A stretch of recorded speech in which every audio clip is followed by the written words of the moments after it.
Speaking of which, we're about to go live now with episode 217 of GameSpeak Podcast.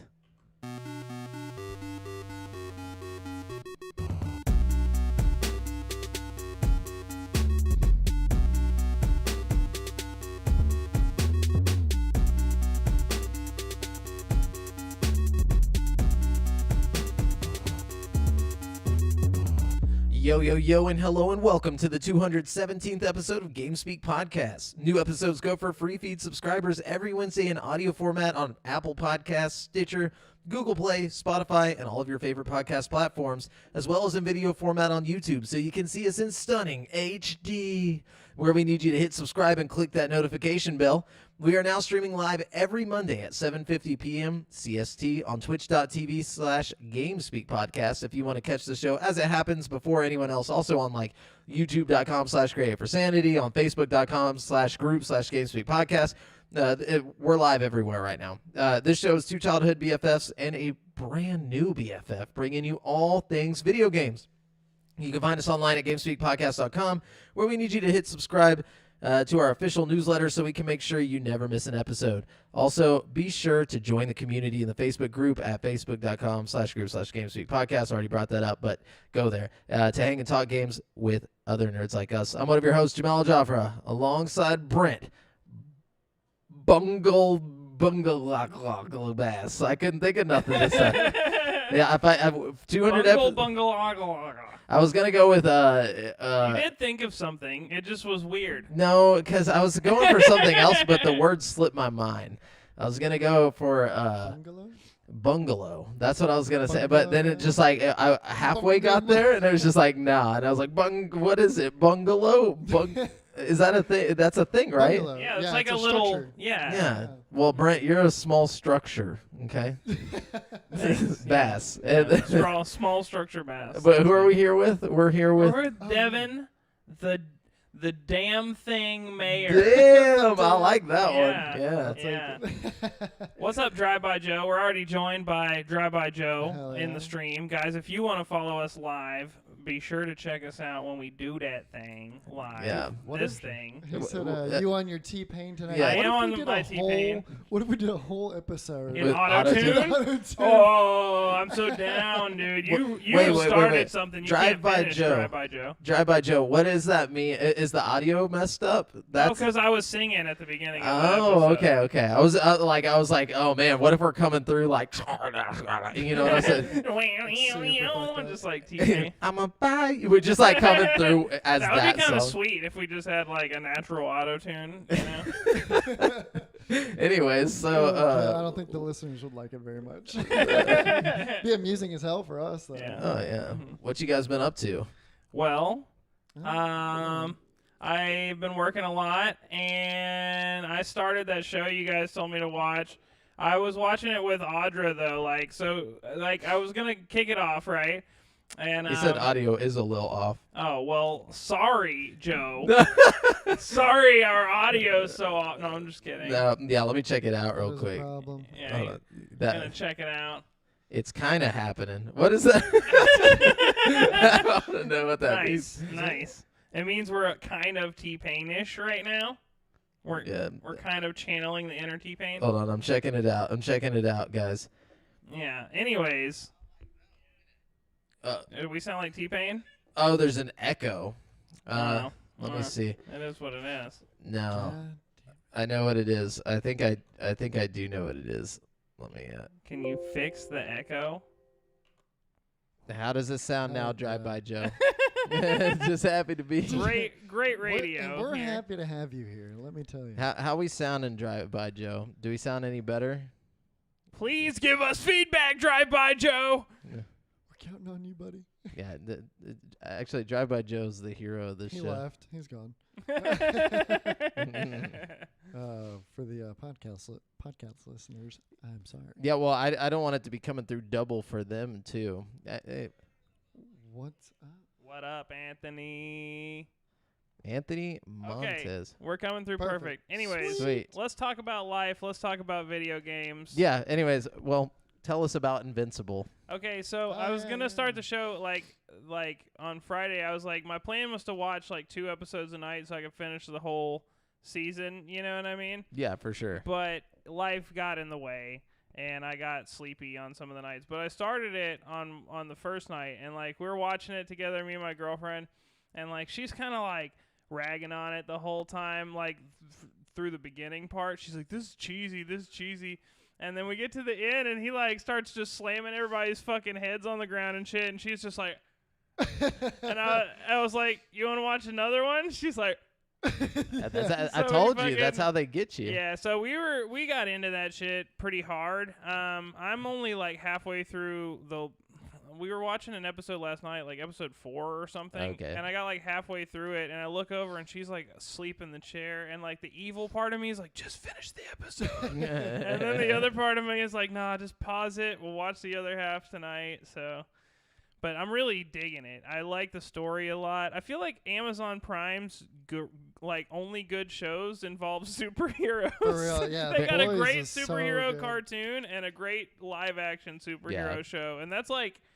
And they're both very similar in like we want to make it as like gory and realistic as possible. They're very similar in Like tone. a fucked up take. Yeah. Yeah, just in different, but yeah. It's one's like if more Superman realism. was evil twice, you know, like yeah, they're both different, like super evil Superman renditions. It's interesting as fuck. Yeah, I'm one's more really based digging in like it. the real, like our world, and the other's more based in like just normal, like comic world. Superman world or like a Superman world, Superman. like DC Heroes Yeah. universe. They I don't both know. have their own thing going for them. I Oh, they're really, both fucking fantastic. if you like I love The superheroes in Boys. any capacity, or even if you don't, they're both really good shows. I feel like, I don't know. I'm excited to finish Invincible.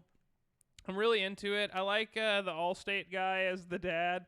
I think he's doing a really good job with the voice. He's so like monotone and Wait, the Allstate guy. not the Allstate guy or the State No, Farm State guy. Farm. Yeah. Or He- fucking. Yeah, he's from James, Spider-Man. Oh yeah. That's he's how a- that's how Joe I J. think of it. I just think of him from the State Farm commercials because he's walking around the little warehouse doing all the stuff. You know what I'm talking Yeah, about. You've seen the commercial. Yeah, well, you gotta hurry up and finish the show so we can send memes to you because Dude, there's I so really- many good memes. Yeah. I really Well, want to. Yeah, I mean. I'll have it finished by next week because I didn't even start the show until like Friday of this week. You know what I mean? And Just then Avoid Yeah. all memes. Yeah, avoid Yeah, all I've memes. already- Avoid I've all been memes. scrolling past like all the memes and just kind of closing my eyes and humming a tune. And, just I don't know yeah. how you I haven't like had the- it spoiled for that's- you, honestly. voice. Yeah, He's just like I don't even. he's like Mark. Like I don't know how to even pretend to do that voice, but like it is a soothing voice. Like, Dude, yeah, His you dad- did it kind of good. yeah, Anthony it? Montanez, Invincible was definitely great. I think Yes. honestly, it's probably the best animated show I've watched in years. You know what? It kind of makes. I know it's written by Robert Kirkman. It kind of makes Yeah. me wish they had done The Walking Dead in like a cartoon style. I think that would have come out really good. I mean, The Walking Dead is like I was obviously gonna say, I did thought- well, I mean, yeah. you know, but like I think it would have been really interesting to watch it in like a cartoon form. Or do know? like a spin-off series. I mean, they Yeah. have, how many spin-off series do they already have? I have a couple, but I mean, I'm just like the main story. because of I the- think you know? back then it probably wouldn't have been that good. I think it took a lot to get to the point where we're at right now, where you can make a show like Invincible, Yeah. like animated. You know, I feel like back then, like if he would have made it, it would have just been really bad. Like I don't know. I just hope he gets the chance to do more like cartoon shows because I like the way his brain works. I feel Oh, like yeah. he's a good like situational writer. You know, a lot of the things like the situations they get put in are interesting and fun. You know, Dude, he's like a robot. I listened to an interview with him, and like he doesn't even think about writing as like a job or anything. Like he's just like, yeah, I just I sit down. I'm like, okay, well, this character needs to do this because this happened, so obviously he's gonna go this way, and like it's just like he just it just happens. Like he's just like it just pours out of his brain, and it makes no sense to me. Like if I try to think about writing a story, I'm like, all right, I need a beginning, middle, and end. Like he'll sit there and he'll just write it as so it he doesn't happens. have any structure. He just kind of lets it all come to him. Yeah, like almost like at least from how I understood it, like he just sits down and just like he thinks about the character and how the character would react in the situation. And See, I've tried to do stuff like that, but my problem is like I can't ever bring it to an end. Yeah. You know, I can't rope it off and like close. You know what I mean? Neither can some other shows. That's true. Hey, I mean, this show is gonna end up being like probably like 16 seasons long. There's a lot of content There's to work with. so much. Yep. Like he's been writing this since like before The Walking Dead. Wow. So I could go get the manga and just like. I could go get the I don't- manga, dude. I don't think you can call it a manga. It's a manga, okay? Like, if I go get the mangoes, I just need the mangoes so I can read the superheroes. yeah, okay? no, yeah, they do have the Comics. graphic novels. Oh, Yeah. yeah. Graphic, that's a yeah. graphic novel. Yeah, it's a graphic novel. What Well, makes it a manga? Is it It's just a manga is Japanese. It has to, like, just like anime has to be from Japan. Okay. Manga has to be Yeah, from yeah, like Okay. you read it backwards. So like, the only criteria is that it's Japanese. yes, Yeah, it's just like champagne. Japanese So and it's just a Champagne graphic novel no. from Japan. No, because it's backwards as well. So like you read it from the back page to the front page. So I can't call it an American That's manga. why none of these stories are making sense. you could call it an American I'm manga, gonna call I it guess. an American manga. Well, that's just like the whole argument with The Last Airbender. Like, a lot of people consider it an anime, but it's technically a cartoon. Yeah, it was because made in it's America. Mhm. Yeah. Yeah. So, Fair enough. It definitely gives me anime vibes, you know? Also, it gives me Ninja Turtle vibes. Yeah, kinda. more so Ninja Yeah, Turtle I get vibes. much more cartoon, Like, like DC cartoon shit. Same. Yeah, I get the like the 90s Batman animated series. Like Yeah. I feel that, but with lots Justice of League, violence. Yeah. Just- But anyways, yeah, enough so- on Invincible. yeah, enough of What, Invincible. what else did you do this week, Brent? Played a lot of video games and worked a lot. Nice. That sounds fun. Oh, but I am planning to go to Vegas. Me and Audra, we've made a Oh, shit. decision that we're gonna We go. made a decision. We made a decision. Well, our anniversary is next month. Our 6-year anniversary Gonna is go on win the some money. 27th. Yeah. Well, and people have Nice. told me that Vegas is relatively affordable. You know what I mean? So we're gonna fly out there and hit it up for like a few days. You know what I mean? Come back just broke. Yeah. Like I mean, remember. you know, it is what it is. yeah. Remember what happens in Vegas. I don't. You got to bring it What? back to the podcast. What happens at Vegas? What does comes happen in back. Vegas? Yeah. No, I've never been to Vegas, but I Me have either. seen Vegas Vacation. Feel like I've already experienced the. I went once when I was like 12. My brother competed in gymnastics and traveled, and he had. Did to meet you and- enjoy yourself? I at was the- a child in Vegas. Like they Yeah. had some cool arcades, but Nice. yeah. Other than that, I didn't get to really experience Vegas. But it was like the sights and everything. Drive by cool. Joe says, "Congrats, Brent." Oh, thanks, Drive By Joe. Yeah. Well, we haven't even booked it yet, but we're going. It's definitely gonna happen. You know. Yeah, and I'll go in the cargo pit. Like I'll just hang on, and then I'll pop out. Yeah, I could fit in we're- a carry-on. We could probably bring you guys in some suitcases. Affordable when you take your when you take your VT. VR. Oh, VR. Is that what he's talking about? Oh, like using VR to go to Vegas instead. Oh, of when actually you. Well, it's just like that. I saw a commercial for the Quest 2. It was like, this kid bought a ticket to space for $2.99, and it was like Quest 2, and I was like, oh, okay. Yeah, I mean, it's not. He's not lying though.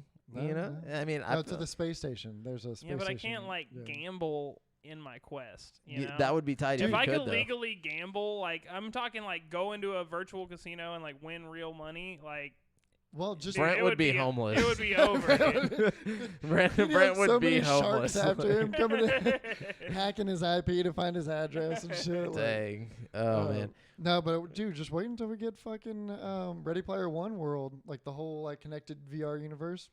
Yeah. They had a When we're casino like in there. 70, that sucks. Nah, We're I gonna think be it's coming old by the sooner time than that happens. All these young kids are gonna be loving it, and we're just gonna be like old as shit. Probably won't matter though, because there'll be some sort of attachment you can get for your Yeah. VR that just like makes you able to think your like motion into existence. You know? Yeah, but we'll be so old that we'll only get It'll like be a the- couple years of it. You know what I'm Nah, saying? Like, we'll all have neural links at that Yeah, point. what if we just Oh, okay. retire our bodies into VR? Like our Yeah. brains get uploaded. And We're shit. gonna Ooh. be freaking cyberpunk people at that point. We're all gonna live to like 150. It's gonna be great. I Just like gonna be that. an old brain floating around in Yeah. a fucking metal container. you Yeah. do anything interesting, Devin?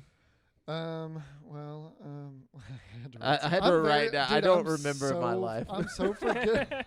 Same here. Well, because there's some things that I think about, and I'm like, oh, I'm definitely going to talk about that during the show. and I then- forget. yeah, Dude, I do. when it comes up- every time I'm driving home from here, I'm like, fuck. I wanted to talk about yeah. that. Yeah, and so I just make like a couple notes. But dude, I had a retinal migraine. Have you ever had a retinal migraine? That sounds. Does it have something to do Like- with your eyeball? Well, yeah, it's got to be. No. A rectal Nothing. migraine. You I don't want one of understand. those. So you had a migraine in your eyeball. Yeah, but it's not it doesn't always, it's not accompanied with like any pain. This one wasn't. I've never had one before, and I was driving down 45. What?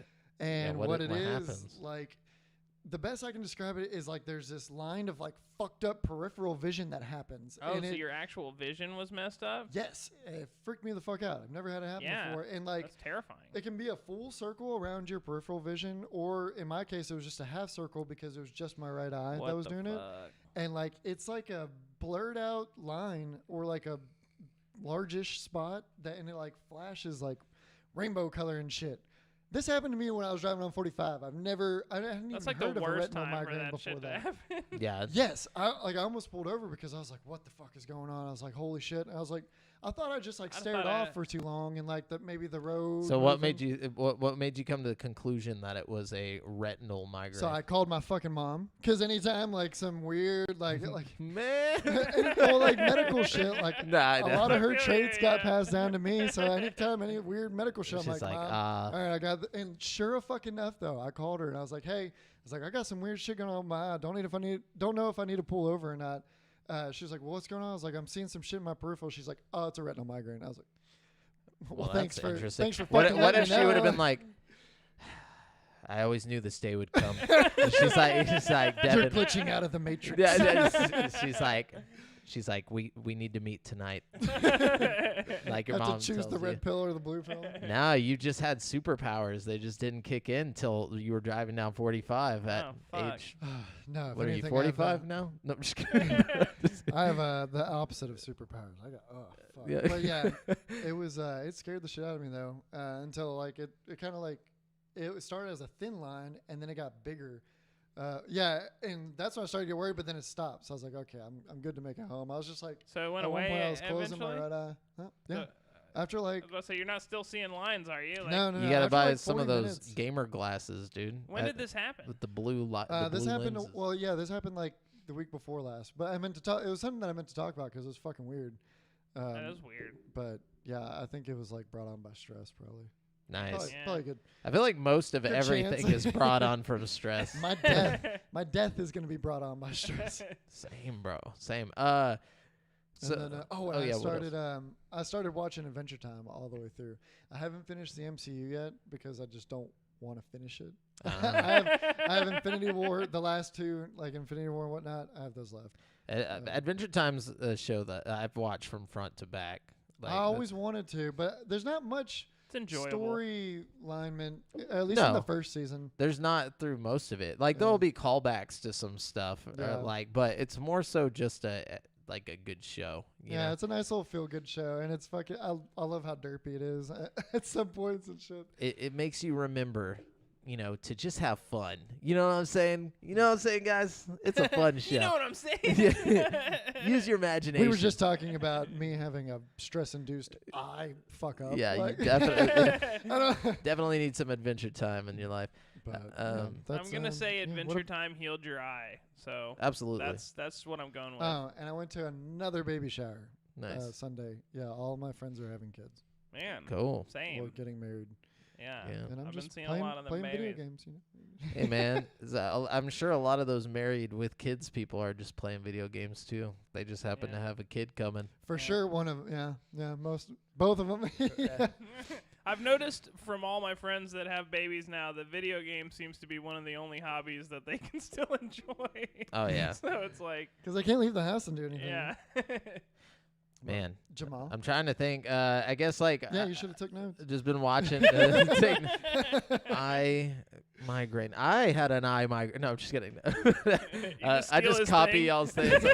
No, bro, I had an eye You should migraine. have seen my eye. I'm full blind. Yeah. Full blind in this Planning eye. a trip to Vegas. Just took a trip to Yeah. Vegas. Yeah. I watched. I watch a lot of true crime stuff. I don't know, like.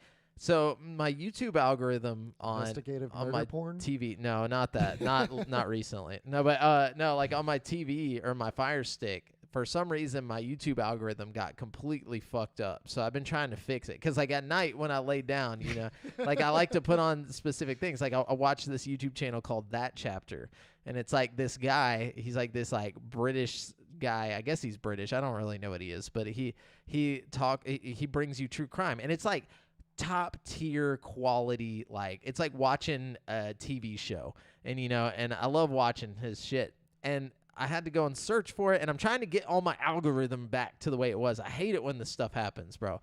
And now it's like it keeps bringing up all these videos where it's like top 15 cars that will blow your car, you know, like, it's like, what is this even about? Like, and then, you know, or like it'll just be like half of a sentence. like top 5 reasons you aren't, and it's like, bro, why? What happened to YouTube? And it's Jamal's like, but I is. but I is, bro. And so like I'll just be like clicking on these random videos, like and watching them. And I did find there's this one called Missing Files, which is an interesting top 10, top 15 like YouTube channel where like they have all this crazy stuff, like stuff you wouldn't even imagine, bro. You guys need to check out Missing Files. If you want to check out the top 15 reasons that you aren't rich or like things like that. Yeah. You are. Yeah, it's like Are these videos like narrated in that fucking what is it, Upspeak? No, it's not an okay. Upspeak. It's like a guy, and he's like number 10. No, wait, he's like, you watch one clickbait tit thumbnail and RIP. That's basically what you have to do, is like just try and avoid those. But like, anyways, That Chapter is awesome. If you guys want to watch some true crime, bro, like, do you guys still watch? I need true to crime? watch some true crime. I've been watching some weird shit on YouTube lately. I've been watching this guy who like trims cow hooves. That's like my new thing. His channel is called The Hoof GP. I'm serious. And he what like, does the GP stand for? I have no The Grandpappy? The Grandpappy, I The guess. Grandpappy. But he just like trims the hooves and like fixes like problems with cows' feet. It's like a weird like, you know, that's a fetish. Like, I don't understand why I like watching it. But I don't know if you watching it is a fetish, but you know that channel is like a fetish. I think that was made for like a very specific, a niche group of people on the internet who I are am just one like of those super. people. Like it's No. satisfying because like the cow walks up and he's all like hobbling and he's all fucked up, and then he like throws the cow in the thing and he like trims his foot, and then the cow like walks off all good, and it's like, yeah, he just fixed that cow. I don't know. It's Granted, like, I will have to give it. It is an interesting process, but it's one that I've seen in person many times because my family had cattle. But I don't. I'd rather watch people How many views pop do pimples. these videos a have? lot, dude. Like he has got a poppin' ass channel. I'm dude. just gonna start making videos of me doing the most like just simple Nah, tasks. dude, pimple popping. That's the ultimate shit. That's That's another thing I've been watching a lot of lately. Except Dr. Pimple Popper's gotten real bougie with her shit lately, and it kind of pisses me off. I don't like Dr. Pimple Popper because she mainly does like The like gritty freaking shit. like cysts and like giant Surgical. like. No, but Lots of like surgical she's shit. got a lot of like soft pops on her like YouTube channel. I'm all about the blackheads, But bro. dude, the blackheads are the best. But the best ones are like hidden behind a paywall on her channel. Like you have to like. You gotta pay for that I'm shit. serious. You have to pay for it. She'll like it'll be like part 1 and you'll watch it and you'll be like, oh, that was sweet. I'm gonna watch part 2, and you click on part 2 and it's like, this is premium YouTube content for blah blah blah. I'm like, you fucking asshole, dude. Like, Hey man, she's got to pay the bills she's somehow. already getting that Hulu money, dude. Like, don't fuck Yeah. with me. Like, Ain't nobody watching her Hulu show. I That's watched the Hulu show. Bro, we gotta fix what you're watching over there. I We know, have to man. have I'm an watching some weird intervention. shit, man. Okay, We have to have leave an- me alone. But anyways, let's get into the video game stuff, guys. Just so you guys know, we're using video game news articles from around the web, and we do not claim any of the articles as our own. We are simply giving commentary on said articles. Let's start this off with some, I guess, some bigger news. Let me see, right here. So apparently, Microsoft and Bethesda will host a joint E3 conference this year. The news was revealed in an interview with Le Figaro, where Xbox Game Studios head Matt Booty said the two companies will share the spotlight during E3 2021 following Microsoft's landmark $7.5 billion acquisition of ZeniMax. Quote, Microsoft and Bethesda will host a joint conference this summer to introduce players to their upcoming projects, the article reads. On Twitter, the author Chloe Woitier noted the conference would be coming in a few weeks, most likely during E3 2021. So, sweet. That's E3 is good. only in a few weeks. Yeah, it's No, in no. June. Yeah, Not That's even June on exciting. 15th. Oh gosh, we're gonna have to do a special E3 special. Ooh, do the Pimple streaming Popper OnlyFans. Oh my God, Anthony yet? I think I Montanez. just threw It up in is my what mouth. it is, Yeah. you know. I'm gonna have to call the cops. I'm sorry. I'm gonna need you to give me your address, please. So I can. Just kidding. Don't do that. But yeah. No, I'm excited for this. This coming together as like one.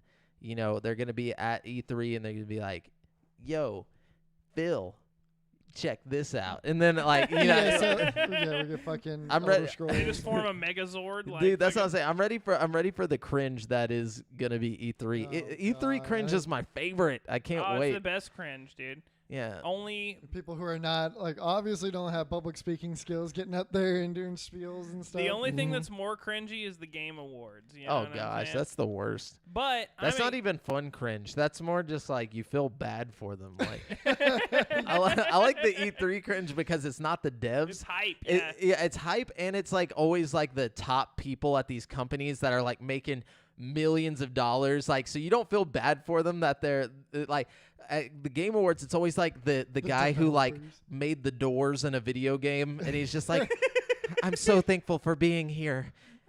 I haven't spoke to a human being in 17 Hey, years. hey, And it's just doors like- are hard to make in video games. Apparently, I know, I hear it, but that you know that's where it's like you Yeah. you feel bad for the cringe there. You know what I'm saying? Like Yeah. it's like different. he picked the short straw to have to go up and Yeah. talk. Like, There's like anybody who could have gone up there and just been like, "Hey, thanks guys," but they're like, "You go up there and you give him a speech, Jimmy," and he's just like, "The doors." Oh man, yeah, I'm excited about E3 though. On the real. Oh, dude, I'm so hype. I feel like Xbox better come in there and just blow everybody's shit back. They Like, will. This is the time to And- come out swinging. Brent, you Uh, better get ready to give do me we that wanna- mod pizza because I'm telling you, Obsidian's gonna be there and they're gonna be working on Fallout New Vegas too. Bro, so is I that- will buy you yeah, a let's- mod pizza straight up if that's the case. Like, Oh, you're straight up. Yeah, you're straight up buying me a mod pizza, bro. we're gonna I'm make telling some you. predictions right now. Then no? Oh yeah. Well, no, because we're gonna do that on probably next- Yeah, episode. we'll make a whole show out of Probably it. next week. Yeah, No. next- Yeah, we'll do No. it next week. No, next week or the week after, Week whichever after. one's Yeah, closest week after to would be- yeah, the week before. We're okay. So the week weeks before from now. E3, guys, we're gonna do our E3 predictions, and then we'll let you know. So it'll be a fun episode. We'll be betting mod pizzas all day. Oh yeah, dude, I'm gonna have so many mod pizzas. We're just gonna have like a fucking stack of mod pizzas in the middle Just of the hand table. it out like, to whoever gets them right. I'm all in. Yeah. Just shitload of pizza.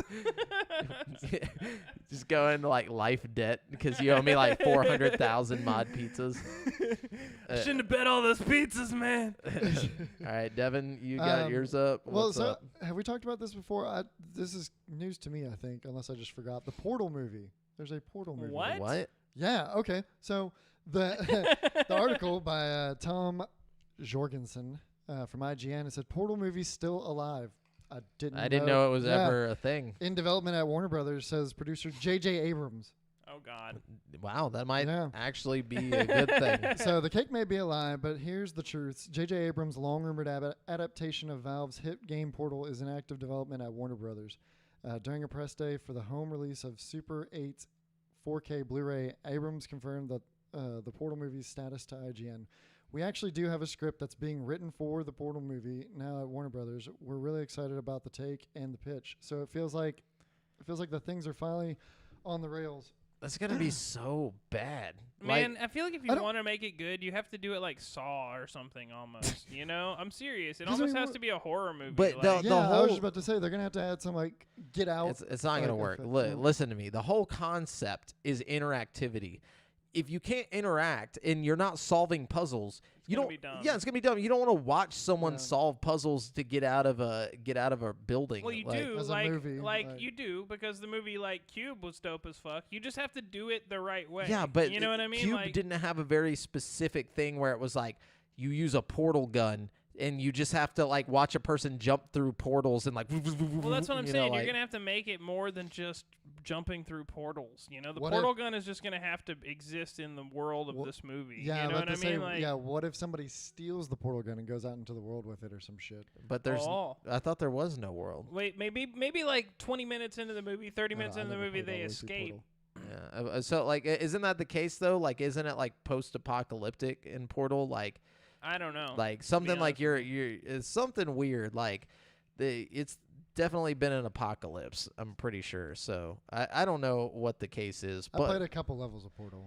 wow, bro, you ain't Yeah. beat Portal. Oh, you gotta go get Portal. Dude, you're get on that literally Portal. missing out on one of the best games ever made. And I'll play it with you, dude. Yeah, the it's co-op. co-op is great on both. Oh, man. Or on, I think it's Portal 2. Yeah, Portal 2 co-op is, and it's its own thing. Like Portal 2, the solo campaign has its own like thing, and then you can play through a whole other version of it in co-op. It's so cool. Yeah, it's really cool. Yeah, I don't know why I never got it. I had friends that had it, and I'd played over at their house. But I It's know, such a yeah. good game. You can get it cheap on Steam and shit now Or too. Steam. Yeah. Steam. Yeah. Steam.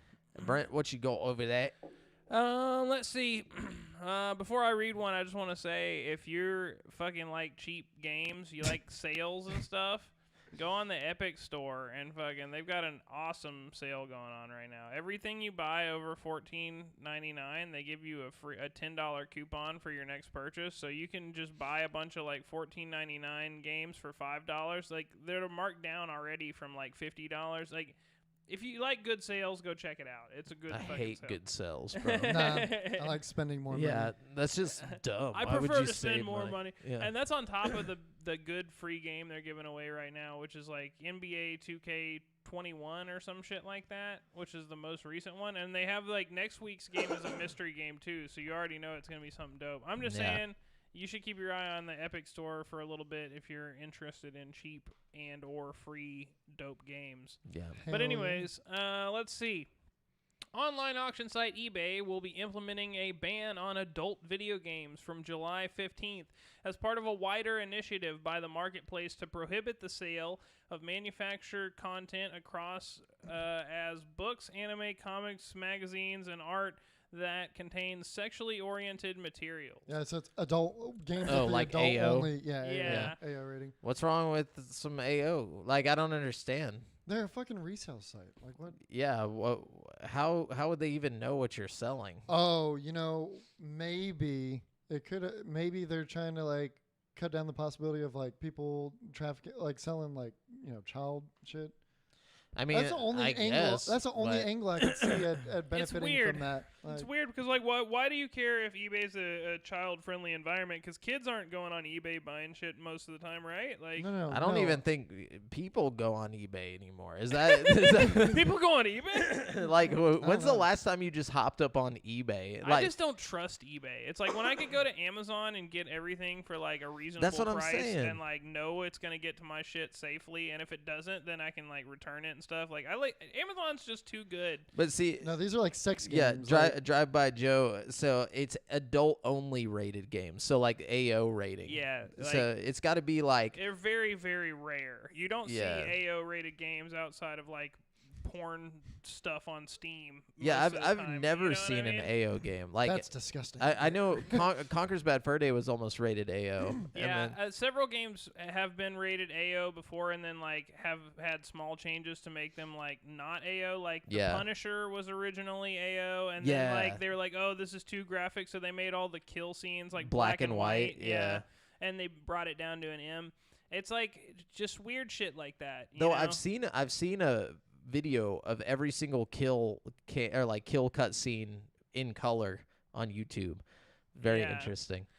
San Andreas was briefly rated AO with the hot coffee mod until they patched it out or some shit like that. Yeah, very, very weird. I'm surprised God of War didn't get a AO rating. You literally have a sex mini game. Yeah, but the camera like pans away and you just hear like grunts and bangs. That's and, true. You know, It bangs. the screen's like shaking and shit. What, Yeah. you think a time with Kratos is going to be fucking gentle? Sensual.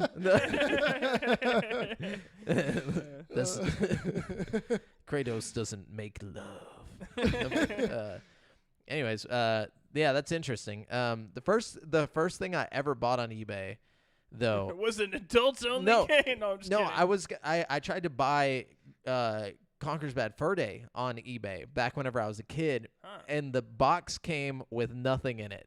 The guy literally ripped me off. Oh. Yeah, it pissed me off. That's why I don't trust eBay, dude. Nope. Oh, that makes me mad. eBay. That's happened to me twice with eBay. And then I tried to buy Pokemon You gotta look Heart at those Gold. seller ratings, bro. No, I did. That's the thing is like, so this was back in the day though. They didn't really have like the seller rating. It was like, it wasn't the same way. No buyer protection. Yeah, and there's no buyer protection. So I bought Pokemon Heart Gold, and whenever it came, it still had the plastic wrap around it. When I opened it, there was nothing in it.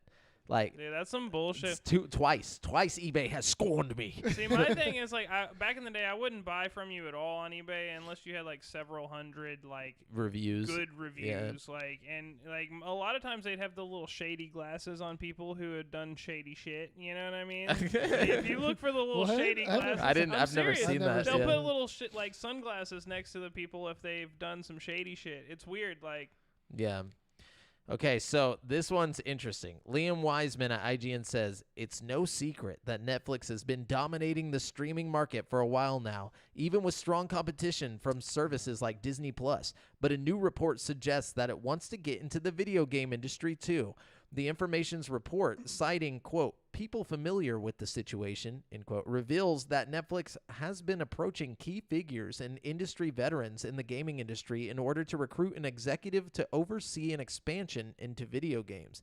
The suggested approach seems to be the Apple Arcade business model, which allows consumers to pay a fixed fee to access and stream a number of games via the service.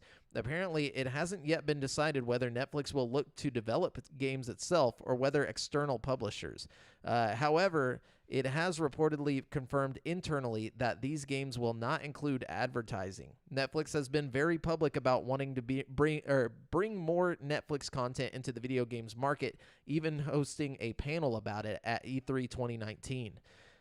So that's pretty interesting. dude, I honestly think with the quality of the content that Netflix puts out, like their original shows and movies and stuff, I feel like their video games, if they had like an internal video game development studio, like making games, and then they streamed like third-party games, if they just did like an xCloud type thing, like they would do really well and have like original content that would be like super fucking well received. I don't know. I have a lot of faith in Netflix as a company. And you know could what just I mean? like stream it to your phone or to your console or Yeah, whatever. I you think know? they have they could really compete with like xCloud or Stadia or something. You know what I Mhm. mean? Like Did Netflix never did video games? Huh? they've done They like did. little forays into like interactive stuff. No, I mean like back when they were like shipping CDs and stuff. Oh no, they No, never no. rented games. No, GameFly is kind of like that, but Yeah, that's literally what GameFly I is. think They, didn't GameFly? No, it was Redbox that sold all their games. yeah, Yeah. that was a good sale when that happened. Hell yeah, it Bro. was. I don't know if you caught any of those. off Yeah, I the- caught a couple. yeah. But I think Netflix is gonna definitely be a big contender in that battle They got- of the they got- video game streaming. I got some future. fucking cash to throw at it for sure. Yeah. What you got, David? So I got Sony denies it's working on a God of War movie. I'm sorry, Brent. Oh no. Oh no. So they actually have 10 video game adaptations in the works, but God of War is not one of them. Yeah, one of them is I don't need to go into Twisted deep- Metal, but not God of But War. not God of War. Like, can you imagine how dumb that movie's gonna be? Like, what? That's don't gonna know. be so dumb. I mean, really, when we in a world where we have Fast 9, Well, that's true, but I they're mean, going to space in this one, I think. Yeah. but they could. I feel like it'd be like a rated R Fast and the Furious, like with a more like dark twist. Bring it. What was to that one you know? movie? The Death Race? Yeah, Death Death Race. Race. Death Yeah. Race. That was with Statham, right? That was a good red box rental. Yeah. I fucked with it. I just feel like God of War has such good bones, you know? Like, there's so much you could go with the God of War movie. You could Bones. start from his, like, you know, early days. You could start from the fucking, like, modern series. You could, I don't know. It could be Kratos great. is done with Greek mythologies. Now he's on to Christianity. Dude, all you need is, like, a super jacked person Oh, to play goodness. fucking Kratos, you know what I mean? Yeah. He says you think Xbox and PS will allow that with the Netflix thing is what I'm assuming Drive by Joe's talking about. I think they I don't would. think that they would have any choice. I mean, Yeah. like, it would be like third-party games that they would be getting, like Ubisoft and shit like that. Yeah, you know because what I mean? they have like the Ubisoft what is it? Ubi Play or something like that. Yeah. Like there's already a So bunch of different They third could party partner apps. with some people. You know what I'm saying? Like, they could make it happen. Like, they just wouldn't have like first-party, you know, games at first. But I Yeah, think yeah. Netflix could come up with original content. I really think that they could come up with content that could rival Xbox and you know, they could do what Stadia claimed they were going to do. You know what I mean? Yeah. With their original content, if they wanted to. But also imagine, you know, like all they would have to do is expand their like the Netflix movie service. Like you pay an extra $5 a month or whatever, and then there's like another tab in your Netflix. Like whenever you open the Yeah. app, that's just like games. Yeah. Or what if it's a whole different service like Net Games? You know what But I see, mean? that's where I think he's saying, like, do you think they'd allow that? Like, have a whole app dedicated to their storefront thing? No, it wouldn't be on your Xbox or anything, unfortunately. No, This I would be think it some- would. I don't think so. Okay. You'd If it have was, to. If it was Yeah. in Netflix, man, Yeah, that's see, what I'm saying. That's Yeah. tough. I don't know, man. Well, I mean, like Jamal's saying, to have a whole nother like IP essentially of like a different, like, call it, you know, Netflix game. Even if it was just Netflix gaming separate of itself, to have a whole nother app for it. That'd be too much. Yeah, I think it'd a be lot more inside of Yeah, Netflix. streamlined to just do it And inside. if of you're it. paying Man. a certain amount, it just unlocks a part Yeah, of Netflix. That would you know? definitely be ideal. Yeah. But like, so if they did that, that's a tough thing, because it's like, would PlayStation pull Netflix altogether? Because it's like, you can't just not have Netflix on your. I think You know what I mean? PlayStation of all you know consoles would be the first to pull it, just because they'd be like no. But I feel like, Yeah. Sony's. but kinda, Well, it's like Xbox would Apple definitely allow that. Like I don't think they'd have a problem with it, because you're already paying for their streaming service yeah, on Netflix. maybe you know? Xbox. It's like Apple with the xCloud thing. You know what I mean? Yeah. It really kind of goes back to that same problem. You know, you got the big company and the other company kind of with similar interests, similar markets they're encroaching on. I don't know. It's interesting. I Yeah. personally don't give a damn because I'm not streaming games. The internet's not there for it yet. What if you had Yeah. it like Soul Calibur, where if you're playing Netflix like games on the Xbox, you have special Xbox games included in your Netflix, and if you play it on PlayStation, you have special PlayStation games including in your Netflix. You know what I mean? That's too Fuck. much. Is that Sounds too too much? much. Yeah. it sounds. That's way too I mean, much I going could on. see him doing some shit like that, but I think it would mainly be third-party stuff that you can get on any console and on your phone. For You sure. know I'm what just saying? saying, if they could get PlayStation and Xbox in on this, they could come up with like a console exclusive, you know. That'd be tight. I type just don't thing, think you the know? licensing would, like, that'd just be crazy. Like, they're just like, oh yeah, if you get it on PlayStation, you get fucking Ratchet and all this stuff. And it's like, if you get Xbox, you get Halo and all. I just don't see them being able to acquire all those licenses and then Well, I mean, split if them they up were just- amongst, like, If it was just a friendly thing between them and PlayStation, you know, like, okay, this will bring people to us because our Netflix is, you know, better because we have our exclusives on it, you know what Yeah. I mean? Or if they see Well- one company doing it, you know, I don't know. That's No. that's all just, you know, hypothetical. Yeah. But in the article, did it specifically say that they were trying to create a gaming service? yeah. No. They're They're trying just to getting get involved, into the yeah. gaming. This could just be Yeah. like them, you know, more interactive like movies. yeah, or some throwing shit. the money for a game or something, or develop just publishing. Well, you games. know, they were talking about doing. They were gonna let Telltale produce Yeah. a fucking Stranger Things game at one point before Telltale went They made under. a Stranger there Things was game. a strange. Yeah. No, but they were gonna Yeah, like no, I know. make like Yeah. a special like Netflix produced, like it was gonna be a big deal. You know what I mean? They also have Yeah. a Stranger Things VR experience that's not Yeah. that cool, but It's less strange than you'd think. Did then you- you'd like, Did yeah. you read that one? No, that was Brent on Wait, the was it? Netflix. Yeah. No, I oh no, don't- I wait, don't was that think me? so. Yeah, it was. No, that was me. Okay, so it's Devin now. Is it? I think it's Yeah. me.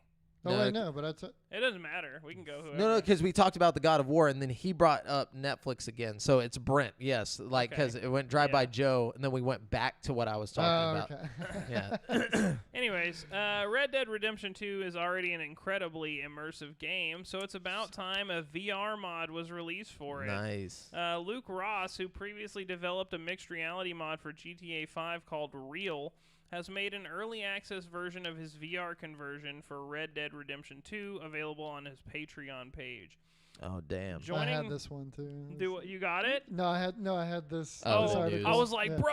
No, I'm gonna look. I I'm was like, definitely we're looking going to into your it. house after this. Why don't you? I mean, why don't you just pay for his Patreon and try it? It's probably like $5. Because I'm not entirely sure my computer could handle it, Oh, okay. honestly. Yeah, it'd I've be a seen some. huge I've also load. seen some videos of it running, and it looks like it's got some like frame rate issues, which Yeah. is to be expected. I mean, it you know, If it's one guy it doing struggles on my computer as it is. You know what I'm saying? But And on top of that, it's not like it's just controller through VR. Like Oh, just look- okay. I'm not even knocking that because some of the best No, VR yeah. games I've played have been with a controller. You know what I mean? Like I actually like head aiming. Like Resident Evil got me really into that shit. You know what I mean? But I just feel like I don't know, man. I've seen some videos where they're running it on a way better computer than I am, and it looks like it's in the 40, 50 frames per second range, which is like I don't know. It's kind of jarring in VR. You know, especially if you're riding around on horses and shit. But I still really want to try it. I'm thinking I might let the bugs get worked out a little bit more and then join the Patreon page. You know what I mean? join for a month just to try.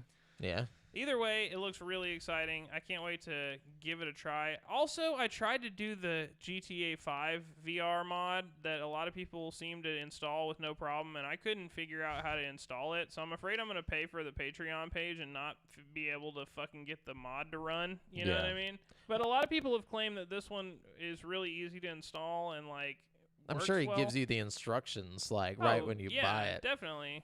It's not like figure it out. Good All luck, right. kid. So this is some big news for me. Probably not for anybody else. But Rebecca Valentine at IGN says after years of speculation, fan requests, and false starts, Time Splitters is finally returning for real, courtesy of publisher Deep Silver and a number of the original developers. Deep Silver announced this week that a number of, quote, key original members, end quote, of Free Radical Design have joined together to reform the studio under the same name, including founders Steve Ellis and David Doak. The studio will serve as a subsidiary of Deep Silver. Quote, to finally be able to confirm that the studio has been formed and that we have a plan for the next Time Splitters game is incredible, said Ellis, who is serving as the studio development director. While we cannot tell you anything more at the moment, we look forward to sharing information in the future. Sadly, we may have to wait quite a while to see what Free Radical is cooking up. Development is not expected to begin on the new Time Splitters for a few months, with the team expecting to spend some time building out its studio in Nottingham first. Okay, so this is dope, all right? I'm hype. I don't know why. I mean, you got the original, you got the OG Time Splitters team working on a modern day Time Splitters, bro. This is going to be amazing. That's really exciting. The co-op in that game is just so good. It's a game from a different time though. You know, like it was I see what you dang, did there. yeah. So like if you don't know the backstory behind Time Splitters, this was after so the original team worked on GoldenEye, you know, so like they made GoldenEye for the N64 and then or like they were like I guess some of them worked for Rare and worked on it. And then afterwards they were like, how do we bring GoldenEye to like the new generation of consoles and make it relevant or whatever? And so the Time Splitters was their take on making a GoldenEye type game for the new generation where like your gun like moves around on the screen, you know, and stuff like that rather than your head move. You know what I'm saying? Like I don't know if you Yeah. guys know what I'm talking about, Yeah, but the old school. but old school bullshit. So it was awesome. I love Time Splitters, especially Future Perfect and Time Splitters 2. Like I put so much time into those games. But anyways, yeah, so Dope. Very dope. I'm excited to see what they do with the new one. same. So I found this one kind of interesting. Rockstar Games is co-founding a record label. I saw this. So yeah, Joe Scrubbles over at IGN said Rockstar, and particularly its GTA series, has long been associated with music. So it's no real surprise that it's now co-founded a record label, Circo Loco Records. Circo Loco is a dance brand that puts on club nights across the world. What? Yeah. With many. Oh, okay. Okay. Yeah. I thought Circo Loco was like their thing that they made. My bad. It's like co-founded. Yeah. Across the world, with many of its acts is already a part of GTA Online as part of the After Hours and Cayo Perico heist updates. Rockstar is now teaming up with the brand to create Circo Loco Records, which aims to support and elevate dance music culture during one of the most fraught periods ever experienced for clubs. That's they're tough out there. Going to save the nightclubs. I mean, it really is. It really was tough, especially. We there. joke about it, but But it's still interesting that like I didn't realize how big into dance and club music that Rockstar was. They're just like, dude, we gotta save it. Well, they had a huge update go through, like with the online, where they added a bunch of clubs and stuff, and there was like legitimate DJ, like an artist and stuff in it. That's all I think of. I think of like early 2000s like club music. I don't know why I think of that when I just picture Rockstar jamming, you know. But it's very crazy. That's the gist of it.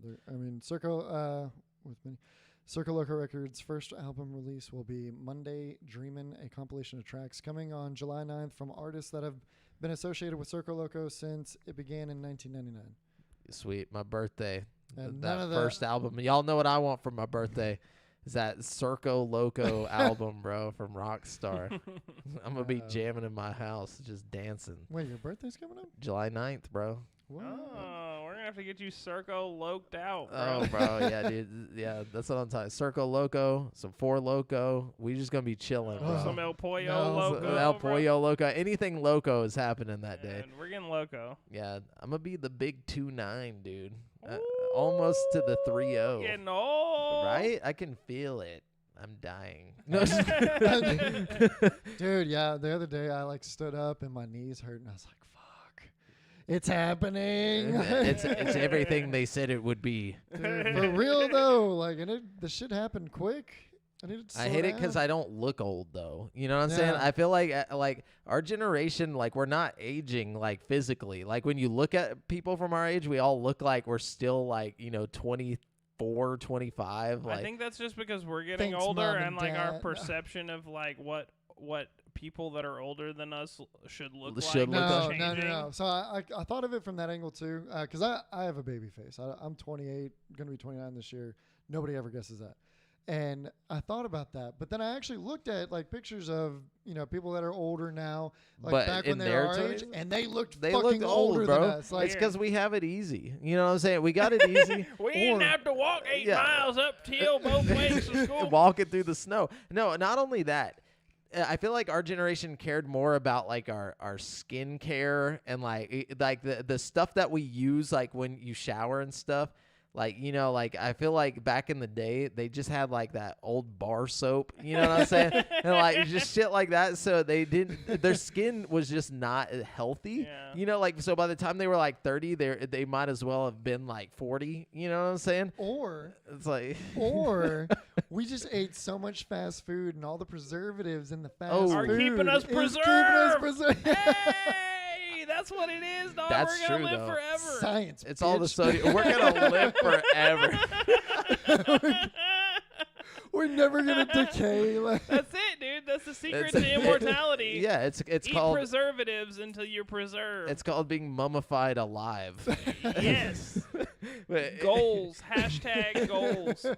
Anyways, Brent, what you got? Let's see. Mass Effect and No Man's Sky are crossing over.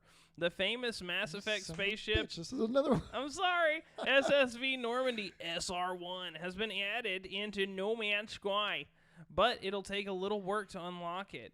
To get the Normandy, you must complete the mysterious expedition that appeared recently in the game. The mission is only available until May 31st, but if you complete it by then, the Normandy from Mass Effect will be forever yours. And that's cool as shit too, because I guarantee it's going to be a like a big like freight carrier or whatever. Yeah, it's and huge. so you'll be able to dock it and go inside. I hope that they did it like true to the Normandy. I've That seen would be- pictures of it in game, and it's like massive. Like it and looks Nice. does really it like big. does it look like the Mass Effect Yeah, Normandy like yeah, inside? totally. No, Oh, I don't know about Yeah, I'm inside. talking about the interior. If they did the I don't know. That'd be cool. Yeah, I know the outside looks exactly I the didn't know same, you but- could walk around the inside of the Yeah, ship. so you can have whole like with the big carriers and stuff. You can have whole like they probably added even more now. This is very outdated information from me playing. Have you played it in VR?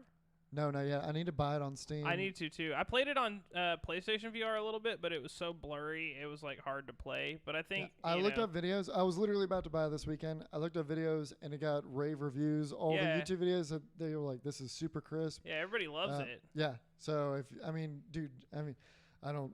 I'm not supporting G2A. I'm not advertising for it, but G2A has got it on pretty cheap. G2A is kind of sketchy though, because Yeah, a little bit, but you know, Nah. I'll be getting shit from there. well, a lot. it's argued that a lot of the keys on there and stuff aren't. My favorite legitimate, place to like, get- Oh, I from get what you're legitimate saying. sources. So it's sketchy for the developer. Yeah. Not so Yeah. sketchy for us. Yeah, it's just got a little on the moral side, I guess. Yeah. But my pocketbook matters more. I like Fanatical. I feel like Fanatical is less sketchy in general, just all around. You know what I mean? Yeah. They don't necessarily have the best deals compared to other places like G2A and stuff, but they feel like a more legit Yeah. storefront. I don't know. But yeah, that's cool as shit though. I'm literally going to buy. But like when I go home tonight, I'm buying it. I might saw get it that- too. I saw the article when I was Can going we through play the news. multiplayer and like link up? Yes, yeah, we can have like a shared like home base world and shit. Yeah, let's make a Dude, fucking VR. go into fort, creative- dude. yeah, go into creative dog. mode. Oh, Yeah. it's going down. I'm about it. So Taylor Lyles at IGN said, Sorry, Jamal. No. I got to keep us on a roll here. IGN says, we already knew that Oculus Air Link, a feature that allows you to wirelessly play PC VR game. You want to read this, Devin? No, I feel like you ain't been getting no news. No, I got more. But it is another one. But anyways, basically, you're going to be able to use 120 hertz refresh rate without being connected to your computer. And That's fucking sick. Well, I thought the Quest 2 screens, they only go up to 90 hertz. Nah, dude. The Or new, is that just the have you- processing power? Bro, go in your settings right now when you get home and enable the 120 hertz update, dude.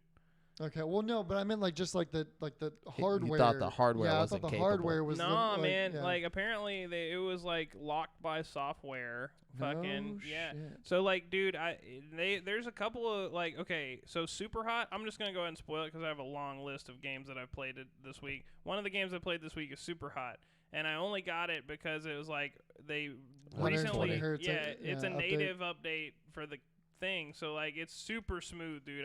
It's the first VR game I've played in like 120 hertz, and it's like amazing feeling. Did you Like, get a chance to? Did you do the AirLink? Did you No, mess with that? I didn't try the AirLink just because my internet doesn't work so Yeah. well with virtual desktop, so I figured it's probably not going to work so well with That's- fucking AirLink. I'm you gonna know try what I when mean? I go That's the home. problem, though. With the 120 hertz, if you don't have good internet, you might as well not do it. Yeah, I mean, I can still link up with my cable, you know what I mean? So it's like, it's all good, but I'm gonna try when I go home. I'll let y'all know next week. For yeah, sure. definitely. Bring in the gigabit. You should try the back-to-back with like virtual desktop and see if either one is like noticeably Well, better. and I was thinking about that. With one thing I love about virtual desktop is it's virtual desktop, and then you can do the VR in it as well, or like the VR Yeah. game. So I'm wondering. I highly doubt that the AirLink is gonna let you do your own desktop. It's probably gonna be some like you're locked in the Oculus Home. Yeah. I don't know. I'm pretty sure that once you link up with AirLink, it's just like when you link up with a cable, and Yeah, and you can't get out of Oculus Home. you can go to virtual desktop from Oculus Home easy. No. I'm talking about your actual. Oh, yeah. Okay. Yeah. It's like a button, and then it Yeah. brings up your computer screen, and you can click on whatever you want. It is. I like with virtual desktop though. Like not okay. I'm sorry. Oculus Home virtual desktop is different from the app virtual desktop. There's like a button called virtual desktop in the Oculus Home. It's not the app virtual desktop. But No, like, I I'm messed with sorry. it once. That was probably confusing for everybody listening at home. But yeah, I forgot where I was going with that. Anyways. Oh, Devin, but Virtual Desktop, I like how Virtual Desktop takes your Steam games and puts them in like a neat Yeah. little organized folder that you just click The on Steam it right program away. through Oculus Home is garbage. Yeah, I mean it does. If it's like a popular game, it'll bring it up, like Half-Life Alyx or something, or Star Wars Squadrons. If it's on Really? Steam, it'll like you have to play it once through the home, and then the next time you go to play it, it'll be like pulled up in your home. You know what I mean? Okay. It's just kind of inconvenient. Yeah. Oh, so this is kind of on a darker tone.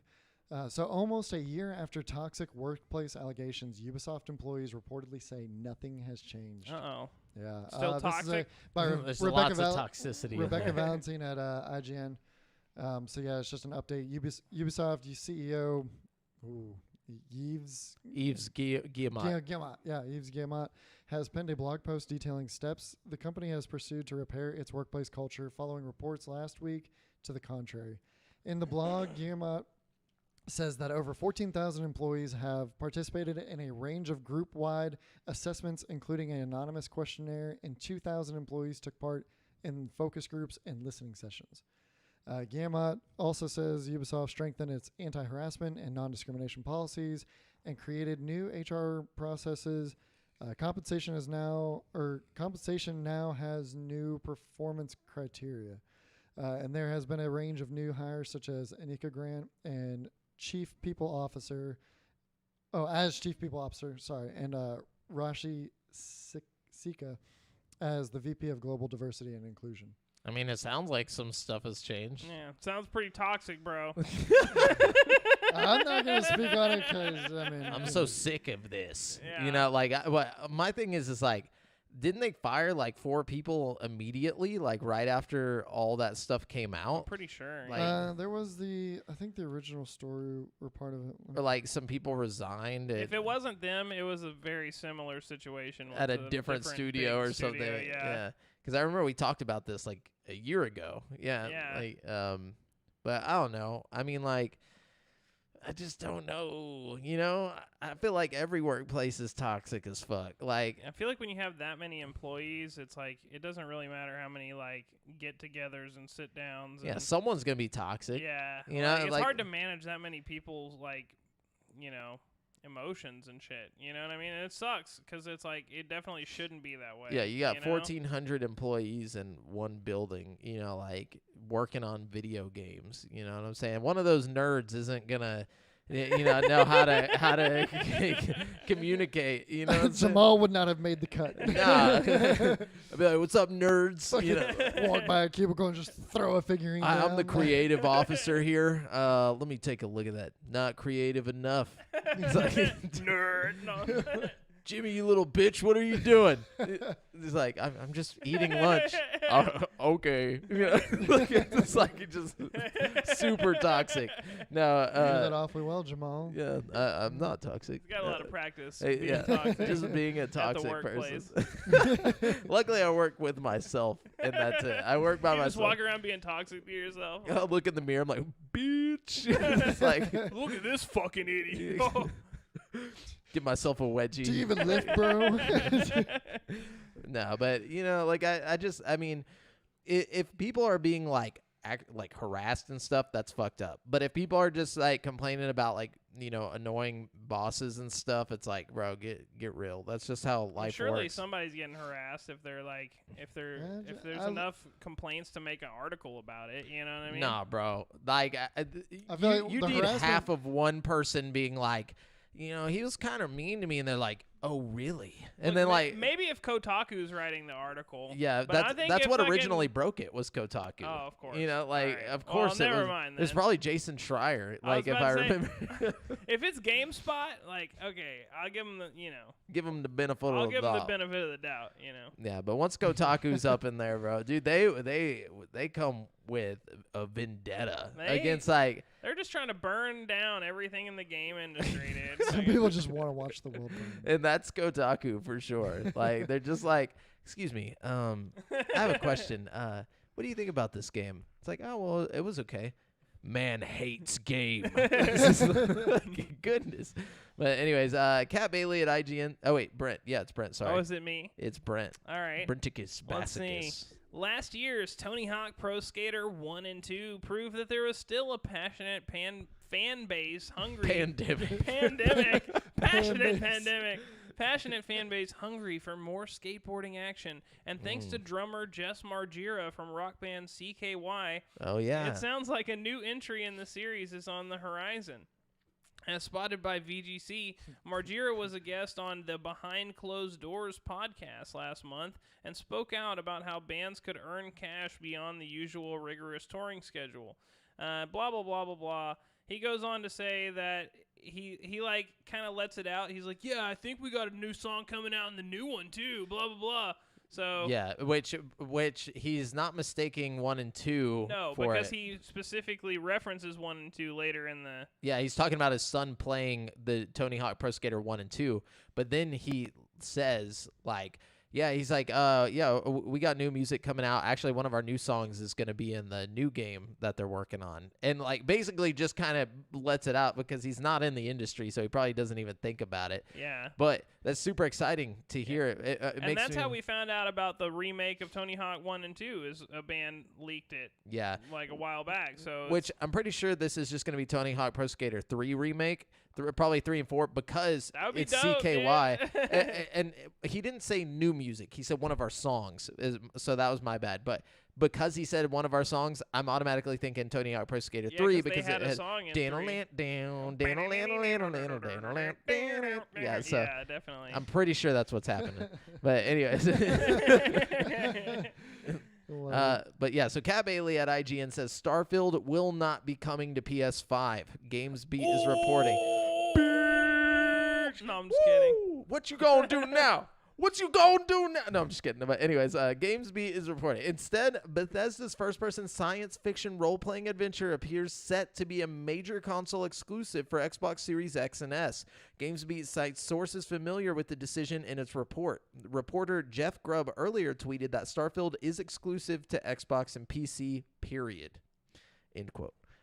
So, very exciting news for Xbots like myself. Yeah, hey, this is just one step up. We're moving towards a future of Xbox. Of a monopoly. The good news for PlayStation owners is that I don't feel like it's with the existence of xCloud. I don't feel like it's that far out of Like you could play it on reach. like Game Pass somewhere. Yeah, if you. But I if you mean, think about it, there's a lot of Xbox games on console that you can't play on PC or on xCloud. right, and so- I'm definitely not saying it's going to come straight to xCloud. But which- eventually, But like, maybe. I think it's possible and likely because a lot of like the Bethesda games roster has gone to xCloud. I don't know.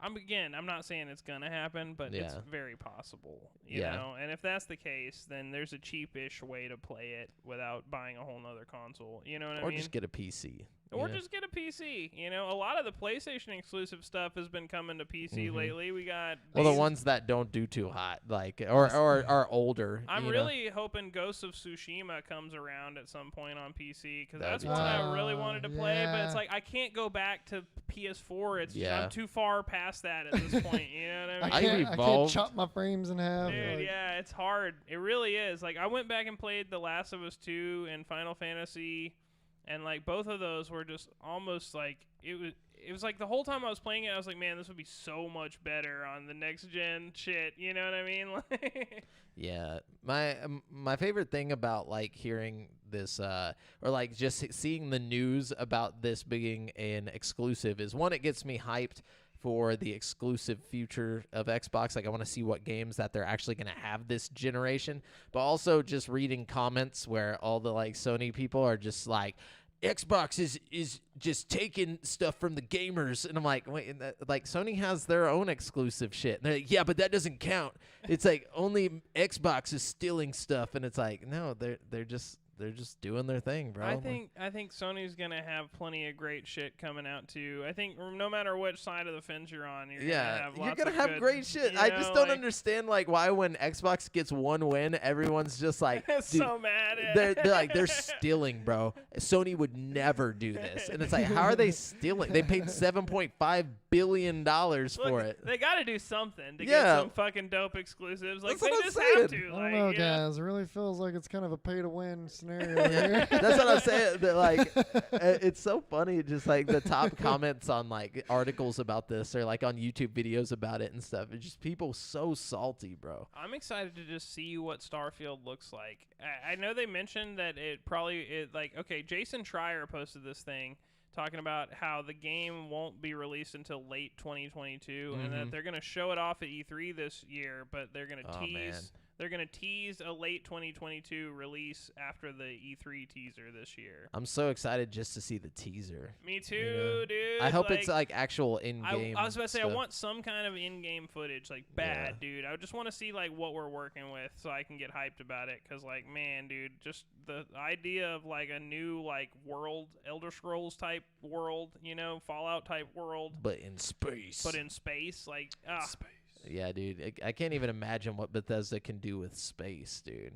Like that's gonna be I can't great. even imagine what a next gen freaking like Bethesda on is gonna feel like. Brand new engine. a brand new engine too. Yeah. It's like not even like their old shitty engine. Dude, like, this next set of games is gonna be like the first set of games on the new engine, right? Like new engine, new platform.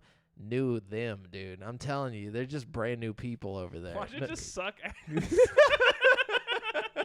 It's just really bad. Worse than Xbox. Fallout 76. Like, I really hope that Phil Spencer's like, fuck.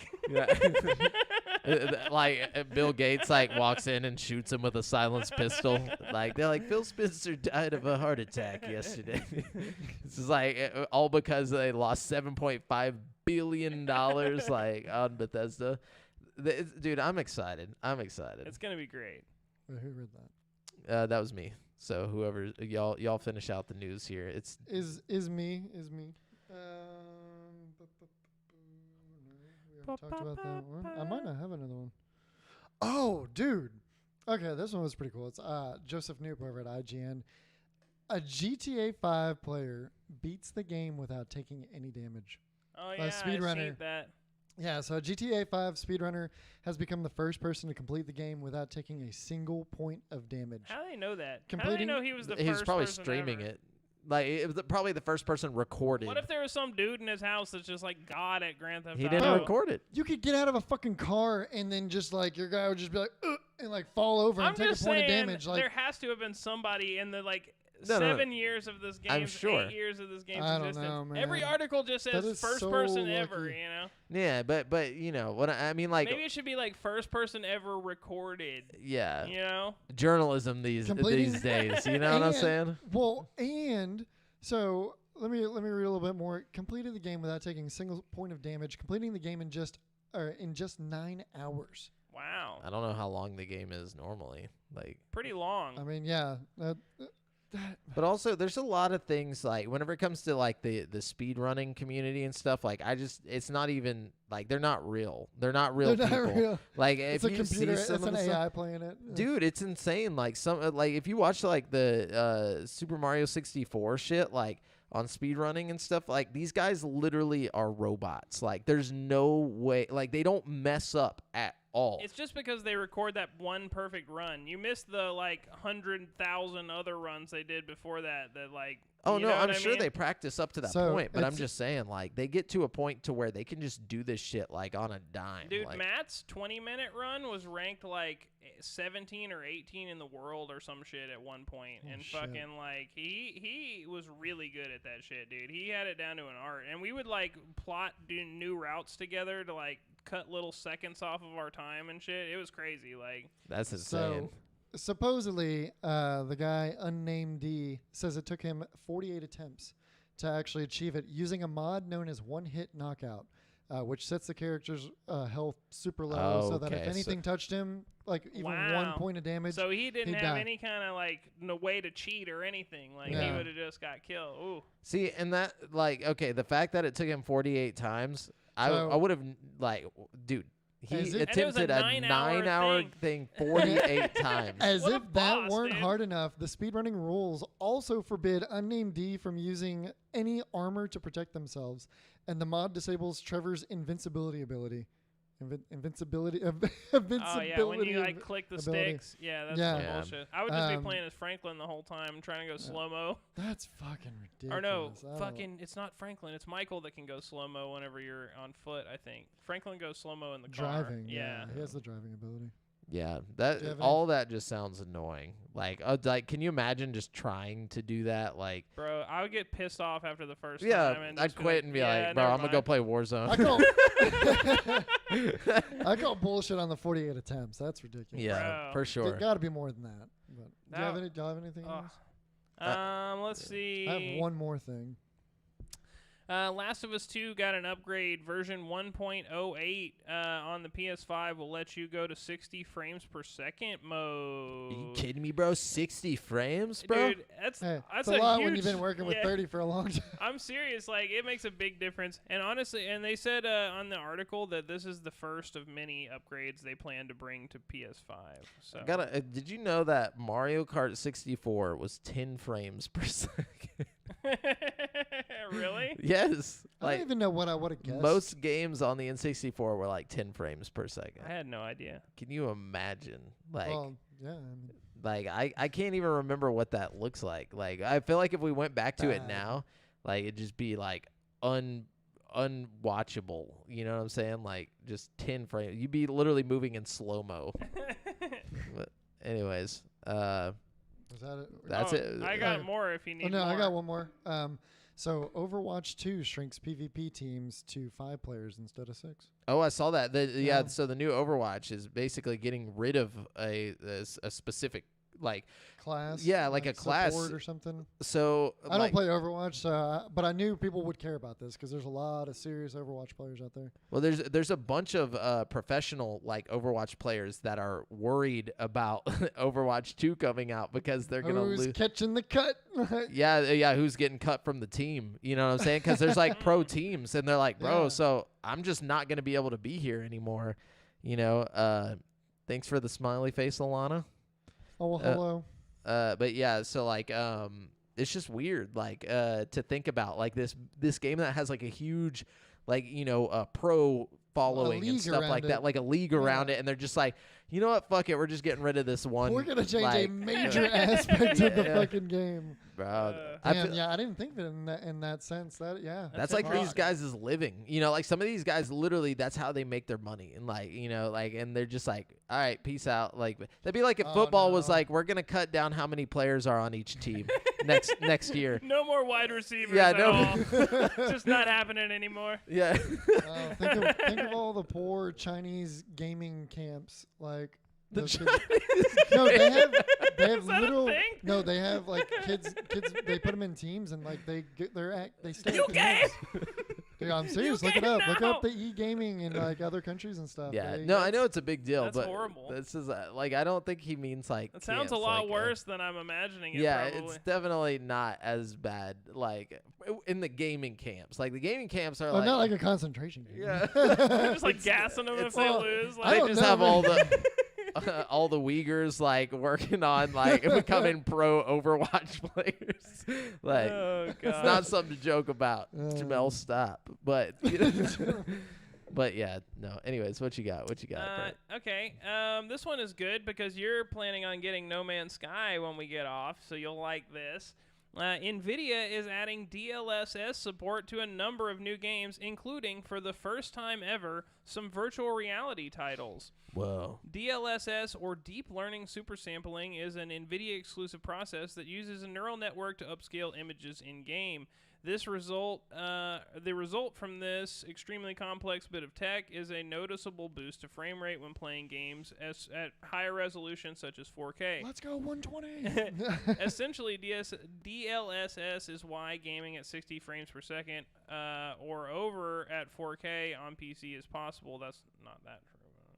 Of course, if you don't have a 4K monitor, DLSS can still give your games a massive frame rate boost, and that goes double if you're running them with ray tracing enabled. No Man's Sky distinctly shows the difference in performance that comes with the DLSS support.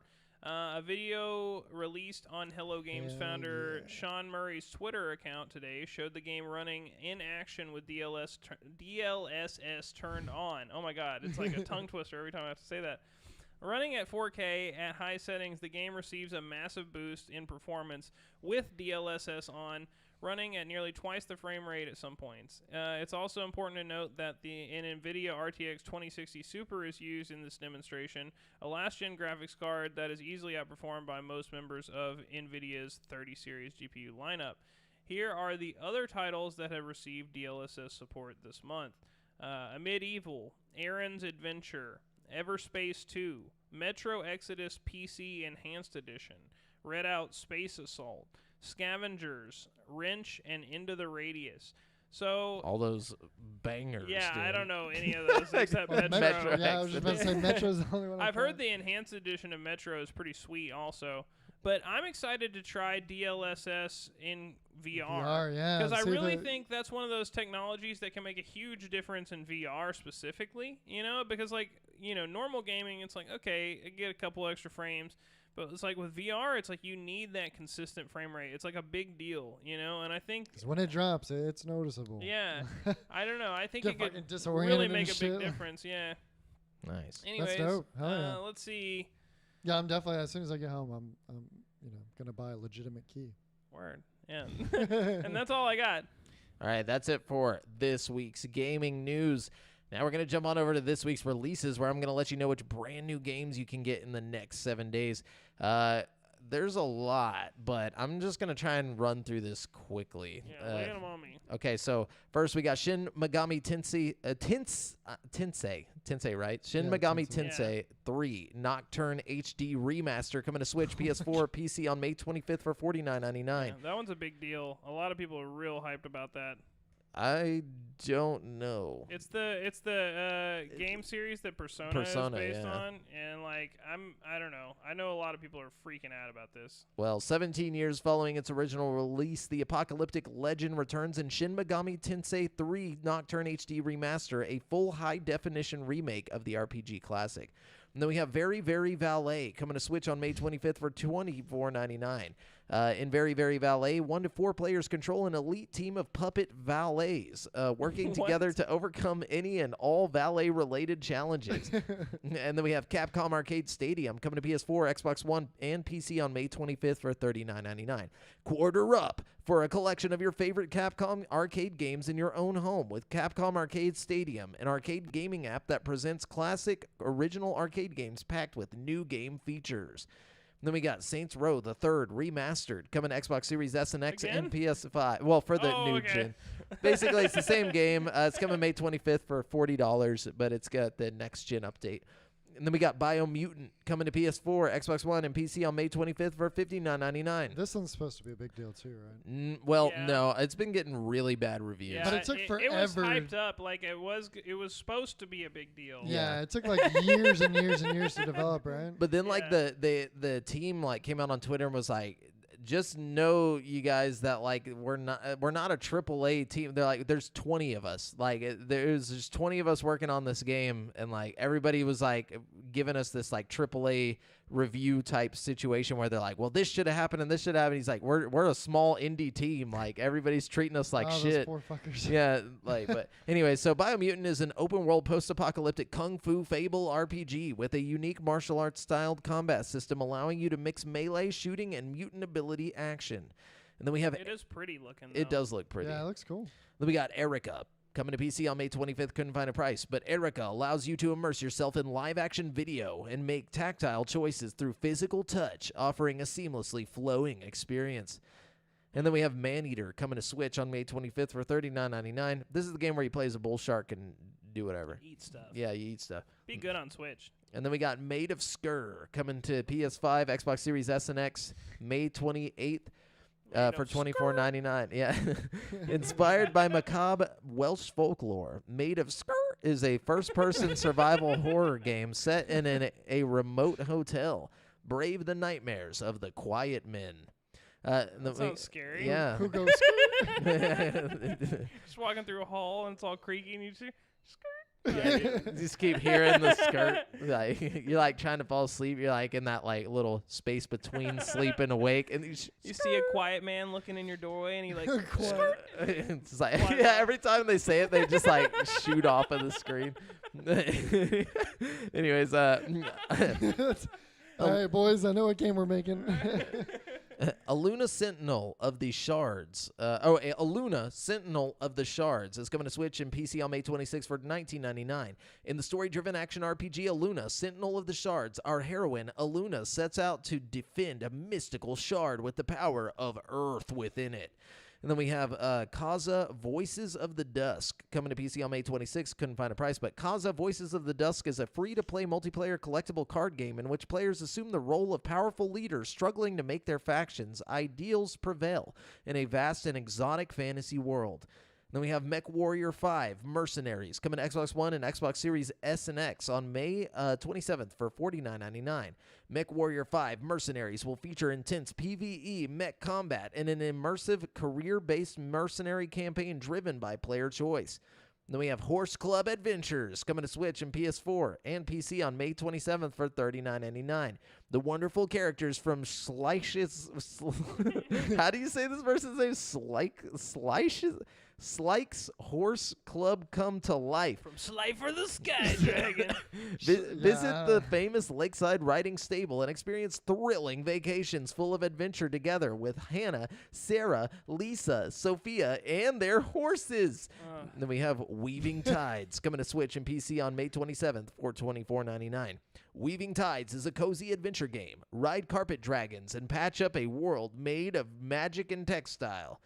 Then we have Warhammer, Age of Sigmar, Stormground, coming to PS4, Switch, Xbox One, PC, May 27th for $39.99. How many Warhammer games It's a lot, dude. Yeah, and it's a turn-based strategy game that lets you lead one of 3 armies to glory in roguelike single-player campaigns or against real players in online PvP. I don't fucking get Warhammer, dude. Like, every Warhammer game I see is totally different. Like, some of them it's like Yeah. elves and orcs and shit, and some of them it's like rats. they're in space and they're shooting guns, and it's like, But what the maybe fuck is Warhammer, dude? Like, Warhammer's a tabletop game, I thought, but like Yeah, but, maybe like- it's just like a brand. It's kind of like Dungeons and Dragons. You know what I'm saying? Like it can be anything, but like it kind of follows like a certain universe. Maybe. rules. I don't know. Yeah, maybe it's just a big universe like Star Wars or something. I don't fucking know. And then we got Earth Defense Force World Brothers coming to PS4, Switch, PC, May 27th for $59.99. Forces of the world must team up to take on evil invaders in Earth Defense Force World Brothers, a voxel graphic spin-off of the popular EDF action series. And then we have You see that Rick and Morty? 2 brothers. Then we got Beautiful Desolation coming to Switch and PS4 on May 28th for $19.99. Beautiful Desolation is a 2D isometric adventure game set in the distant future. Explore a post-apocalyptic landscape, solve puzzles, meet new friends, and make powerful enemies. And then we got 7 Years From Now coming to Switch, PC, May 28th. Couldn't find a price, but 7 Years From Now is a uniquely emotive, non-combat-based narrative experience. Embark on a surreal journey retracing the steps of old memories lost 7 years prior. And then we got Song of Horror coming to Xbox One and PS4 on May 28th for $29.99. Song of Horror is an old-school-inspired third-person survival horror game. 16 characters, permanent death, and paranormal terrors await. And then finally, we have World's End Club coming to Switch on May 28th for $39.99. World's End Club is a charming and vivid story of friendship and mystery that will captivate new and experienced players alike. Okay, that's all of the trash that's coming out this week. So, really, there was like nothing good I coming. don't know, man. I think I saw a quadruple A title. In there. Ooh. But now that we're done with that, we're going to jump on over to currently playing. Brent, Devin, me. Jamal. Who wants to go first? I can go first if you want. I've got a lot to talk about. All right, Brent, you talk about it. Yeah. Just go ahead. Okay, I already talked about Super Hot. I've been playing Mass Effect, the original Mass Effect from the Legendary Edition trilogy or whatever. And, like, it's a lot of fun, you know? Like, they did a good job on it. I've realized on this playthrough of Mass Effect that I've played the first Mass Effect too many times. Yeah. Like, it's not fun anymore. no, I mean, like, I'm still enjoying it, but this is definitely probably the last time I'm ever going to play Mass Effect. Like, I just know, like, I know all the side missions. I know all the fucking DLC, you know? Nothing's a surprise. I've played Mass Effect 1, like, fucking 5 or 6 times, and I've played the other ones, like, once each, you know? So it's like, I don't remember Mass Effect 2 or 3 at all, and I really want to play through Mass Effect 1 because I know your choices will transfer to the other games. Yeah. So it's like, I want to finish it, but it's like, I'm like, every time something happens, I'm just like, oh, yeah, this was going to happen. And it's like, it's a little exciting when I first get to a new place and I'm like looking around and there's like bloom lighting and shit. I'm like, oh, this is cool. It's like seeing the place for the first time. But then it feels so familiar because it's like, that's how you imagined it when you played it the first time. Yeah, like your when brain filled it in. Your yeah. brain felt like it was looking at that, like when you're playing it on 360. Like it's just like subtle changes that like make it feel modern. I don't know. If you haven't ever played Mass Effect, this is definitely the way to do it, you know?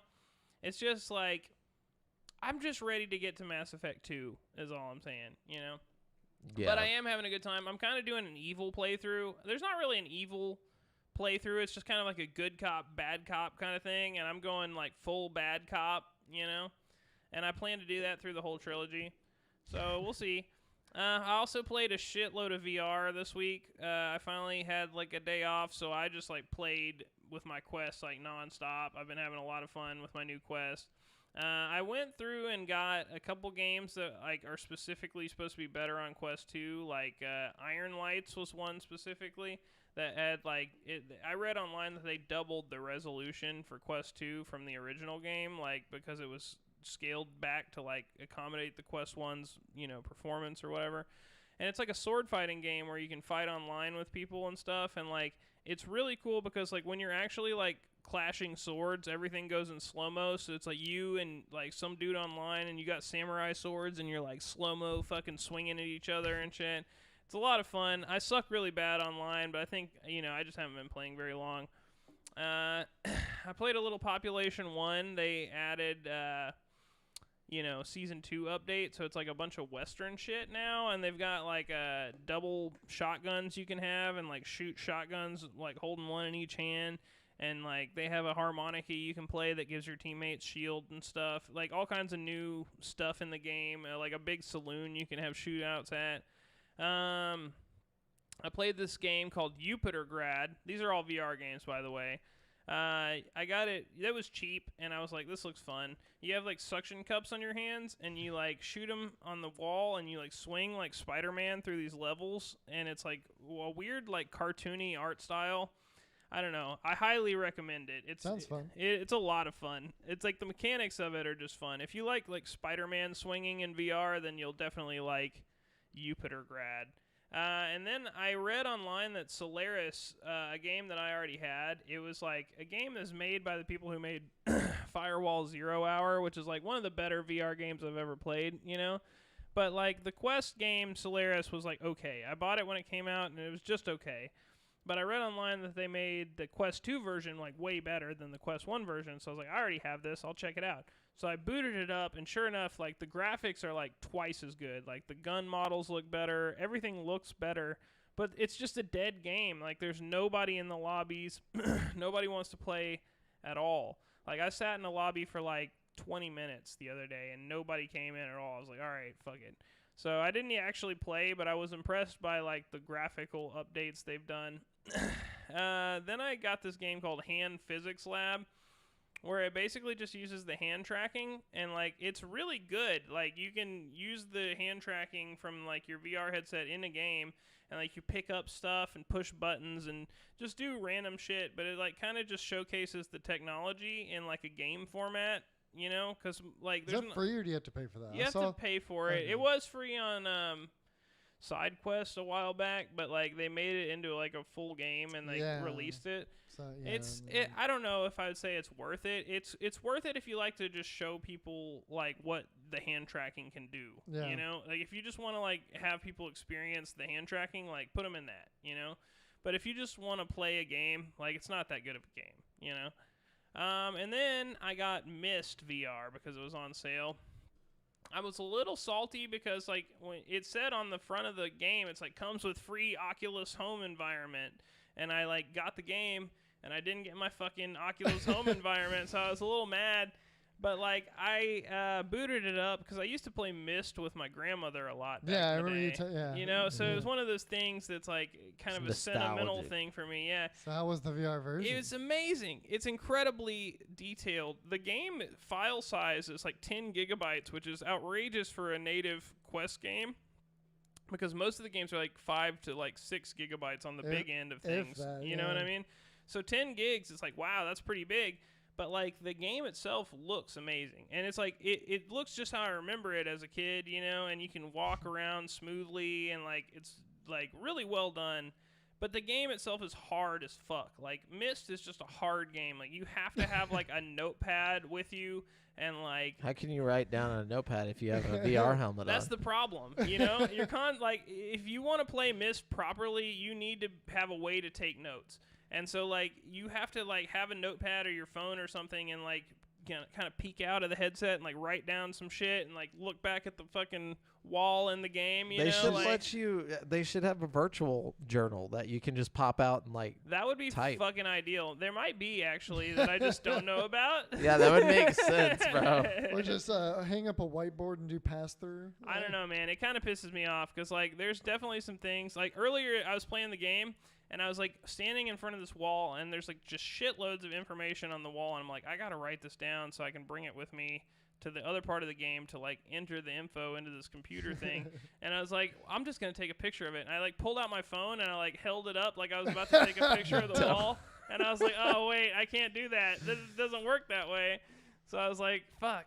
You could take the helmet off and take a picture of the screen. One That's- of- I probably could have taken a screenshot like Yeah, through the in Oculus. Yeah, Yeah, but and then I it'd don't be know- on your phone through the Oculus app. genius. Okay, that's what I'm gonna do next time I play. Anyways, Oh, solving problems. yeah. So that's what I've been playing. Brent's gonna get trapped in VR one of these days. like the South Park episode. Like he could have easily just took it off, but he's just stuck in there. Like What do I do? I can't see my phone. he's been gone for weeks. Like he's lost like 15 pounds, and like he's just like in a corner, like all just like decrepit, and we're just like I Sure. can't. But in this headset, he's like in Myst in like a dungeon, just like. Brent, who's there? No, I haven't heard that name in ages. he's become the character in Myst. Please help me with this puzzle. Can you see it? It's right there on the wall. He's like talking to his cat. Anyways, Okay. Devin, what you been playing?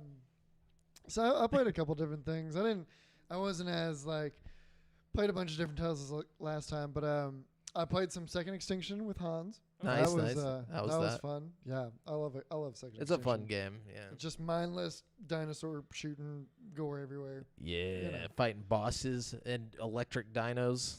You know, they I just still Yeah. need to get on that. And fucking Ankleos. How much does it cost? Is it like a full it's price on Game game? Pass. Game Pass? Oh, it's Game Pass. Yeah. Okay. Yeah, Cool. Game Pass, dude. Cool. yeah. And yeah, it's such a that game. I was telling Hans last night. That game has so much fucking potential. Yeah, Like, that's right. It's not a full game yet. It's still in beta. Like yeah, and it's still pretty buggy too. You can crash at any second. And there's not a whole lot of content. They got submissions Yeah. and stuff, but like the whole premise and the like what they already have and what they could do with it. There's just so much, like with all the different dinosaurs that they could add, all the different weapons they can implement, all kinds of shit. So I'm so excited. many dinosaurs, dude. I mean, there's a fuck ton. Just kidding. Like I just imagine them just adding like just dinosaurs just to add them. Like some like just so you can see it in game. You know what I'm Might saying? as well. And shoot it. Yeah, and shoot it. Yeah. No, but I mean, they can do like boss battles and shit too. Have like a giant ass dinosaur, and then there's also like the radiation or whatever. So they Yeah. can go that path too. Played Call of Duty with you and the boys. The zone, dude. We got in the zone, bro. Warzone. I got a dub. this weekend. First one I played with the boys. We got me, Hans, and Byron. Yeah. Byron. Yeah. Yeah, we got a dub. So that was cool. Introduced Alana, actually one of our viewers, introduced her to VR chat and all the weird wonders of that. Dude, I still need to be introduced to that. Like, so It's very weird. everywhere we fucking went, like as soon as they heard a girl voice, it was just like fucking surrounded, and I was like, oh, okay. Dude, I'm Oh, that's what jeez. I'm ready to get. I'm ready to infiltrate the furries, bro. I'm ready. No. It was the fact that she had a girl voice. Like, No, We need I to know, get but girl voice oh, you're gonna, like, go modulators. and, like, yeah, I hang just out. want to infiltrate. Well, I just saw- want to learn. so we you saw know? a furry. We Hey, ran I'm a into furry. a furry, and he was a robot dinosaur furry. It was. That was weird. his Wait, like. he's a robo dino furry? Yes. Like, did he say that? Like, that was his niche. Like, I'm the robot dino. No, furry? it was Robot his, dinosaurs don't seem very furry at all. it was Yeah, there's kinda- not any type of fur there. It was kind of telling of the character model, and then really Sounds telling scaly when and metallic. the character model whipped out a dinosaur dick. Oh Yeah. my! Wow, Yeah, which isn't normally allowed in VR chat, but yeah, no, that's how it is I now. knew it was He Uh, whipped it like I out said- like it was like a thing he could so just like pull out of some it. avatars and shit can have like Yeah, like I've had like interactive I had like a pops. big monkey Yeah. that had an AK-47 the yeah, other day. yeah. So that, but a dick. So. Nice. Just replace the Oh, AK-47 Yeah, with a large. man, it's getting penis. weirder every day.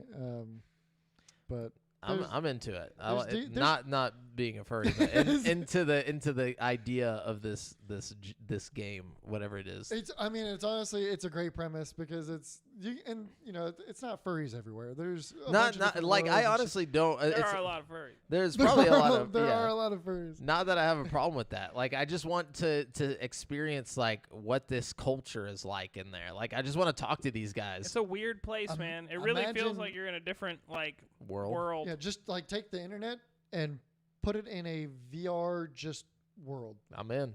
Like, I'm in. Not even a world, a VR universe where people can make their own worlds, their own characters and shit. And you know what comes of that? Like, look at fucking what was it, Second Life? Oh yeah. That's a great. It's like a VR Second Life.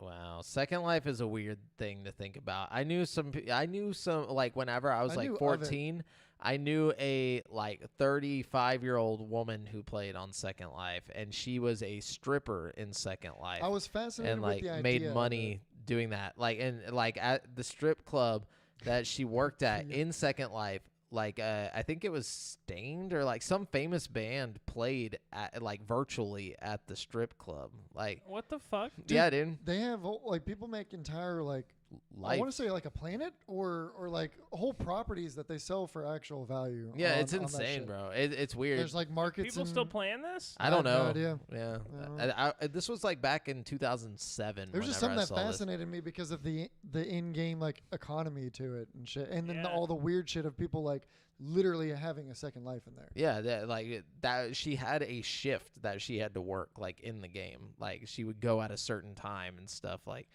and yeah, That's weird. So like, but a good analogy is VR chat could very well or is working its way towards that because Yeah. people make their own avatars and really like some people get super invested into it and play hours upon hours a day. Like I was talking about how 3 hours for battery life doing virtual desktop was plenty to play any VR, and they're like, "Nah, man, that's not enough. We need instant power. We gotta have Instant VR chat all power." the time." But I'm bro, like, my legs be getting tired after 3 "Oh, dude, they don't stand. Dude, I They're can't not do this. standing. Yeah, they're sitting down, dude. Then plug in. but see, No, they are plugged in. Oh, They were okay. saying that the 3 hours wasn't enough time. Yeah. Well, I mean, if you're living your second life in VR chat, like, is there like a McDonald's in VR chat? Can you- Actually, matter of fact, there is a McDonald's Okay, see, world. that's all I'm talking about. I would be working at the McDonald's, like just chilling, like greeting people, getting them burgers and shit. You know, it'd be fun. Anyways, yeah, it's a trip. And then the last game I played, there's a demo for a VR game. And it's called Tales of Glory. Oh, I haven't heard of this. Yeah. So, So what's it on? sounds like a plane game, like Steam. a flying game. No, it's a medieval battlefield game. So like, it does it really well. You can go. I only have the demo, but you can fight like big, like large groups of enemies and stuff. And it's Oh, just that an sounds all fun. out. It's an all out battle. The physics are pretty good on it and everything. The sword play needs some work. But you can like parry, you can get a horse, and you can freaking joust people. Oh, that's fun. And like the demo mode, it's kind of fucked up. You're attacking a village.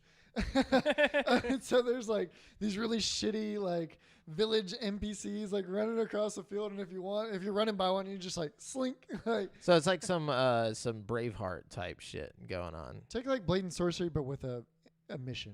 Nice. That sounds awesome. And it can handle a lot more player characters on the field. You have people on your side, and then you also have. It was like, if I had to guess, I mean, it's probably like 15v15 or something. That sounds like- sick, dude. Oh, I'm getting that when I get home. Yeah, download the demo. And there's a lot to do in the demo too. What's it called again? Tales of Glory. I'm pretty sure. Tales of Glory. Drive by Joe asks, "Is VR chat our Ready Player One?" It's I a hope very not. it's a very crude step in the direction. I think honestly, like, to be real, when Ready Player One becomes a real thing, it's gonna be a lot less exciting than what we think, and it's probably gonna be something similar to just a virtual Facebook world where a bunch of weird shit happens. Facebook's already made their thing and it sucks. It's called Yeah. Facebook Horizons. Oh, is it out? Well, it's in beta. I've Did you seen. play it? Yeah, it's I just tried a little begun, bit bro. Of it. It's Wait- not that good. Wait till they bring back Farmville in Facebook Horizons, and people have farms and they're just chilling, like working on their farm, and like, No. you know, So I mean, it's gonna the- be crazy. honestly though, VR chat gives me hope that we could get something similar to Ready Player One. Yeah. Like I a mean, whole living internet, a VR. We just need like a VR internet, an interactable VR. You definitely internet. could have something like Rec Room is another great example of a community that's thriving in VR right now. Yeah. That's like a real, like, almost like a place you could go, but like it's just in VR. You You know need- what I mean? Like, Jamal, you need to experience more of the stuff that actually is a semi step in that direction, and I think you'd change your opinion on it. Bro, let me borrow your quest. Next time you come Yeah, let down, him bring let your him have the quest. quest Your oh, I already sold it. I'm sorry. damn, bro, you didn't even sell it to me though. I would have bought that shit. Really? For $200? Oh hell no, get the fuck out of here. No, Who I'm the just fuck kidding. did you rip? Yeah. No, I'm just kidding. Especially with the I'm just kidding if they you're already listening. got the sequel out, bro. No, I'm just That's kidding. what I'm saying. I mean, hey, it's still like $100 cheaper than you would get for the fucking, newer Two. quest. And Yeah. you can This play is true. most of that shit on the old quest. Oh, you know? Jamal, did you? Yeah, so let me talk about yeah, what did you what I've play? been playing. So obviously, I played Warzone, played Call of Duty Warzone. That's normal. Obviously, yeah. Yeah. Now, past that though, I got Resident Evil Village because I promised last week I Okay. would.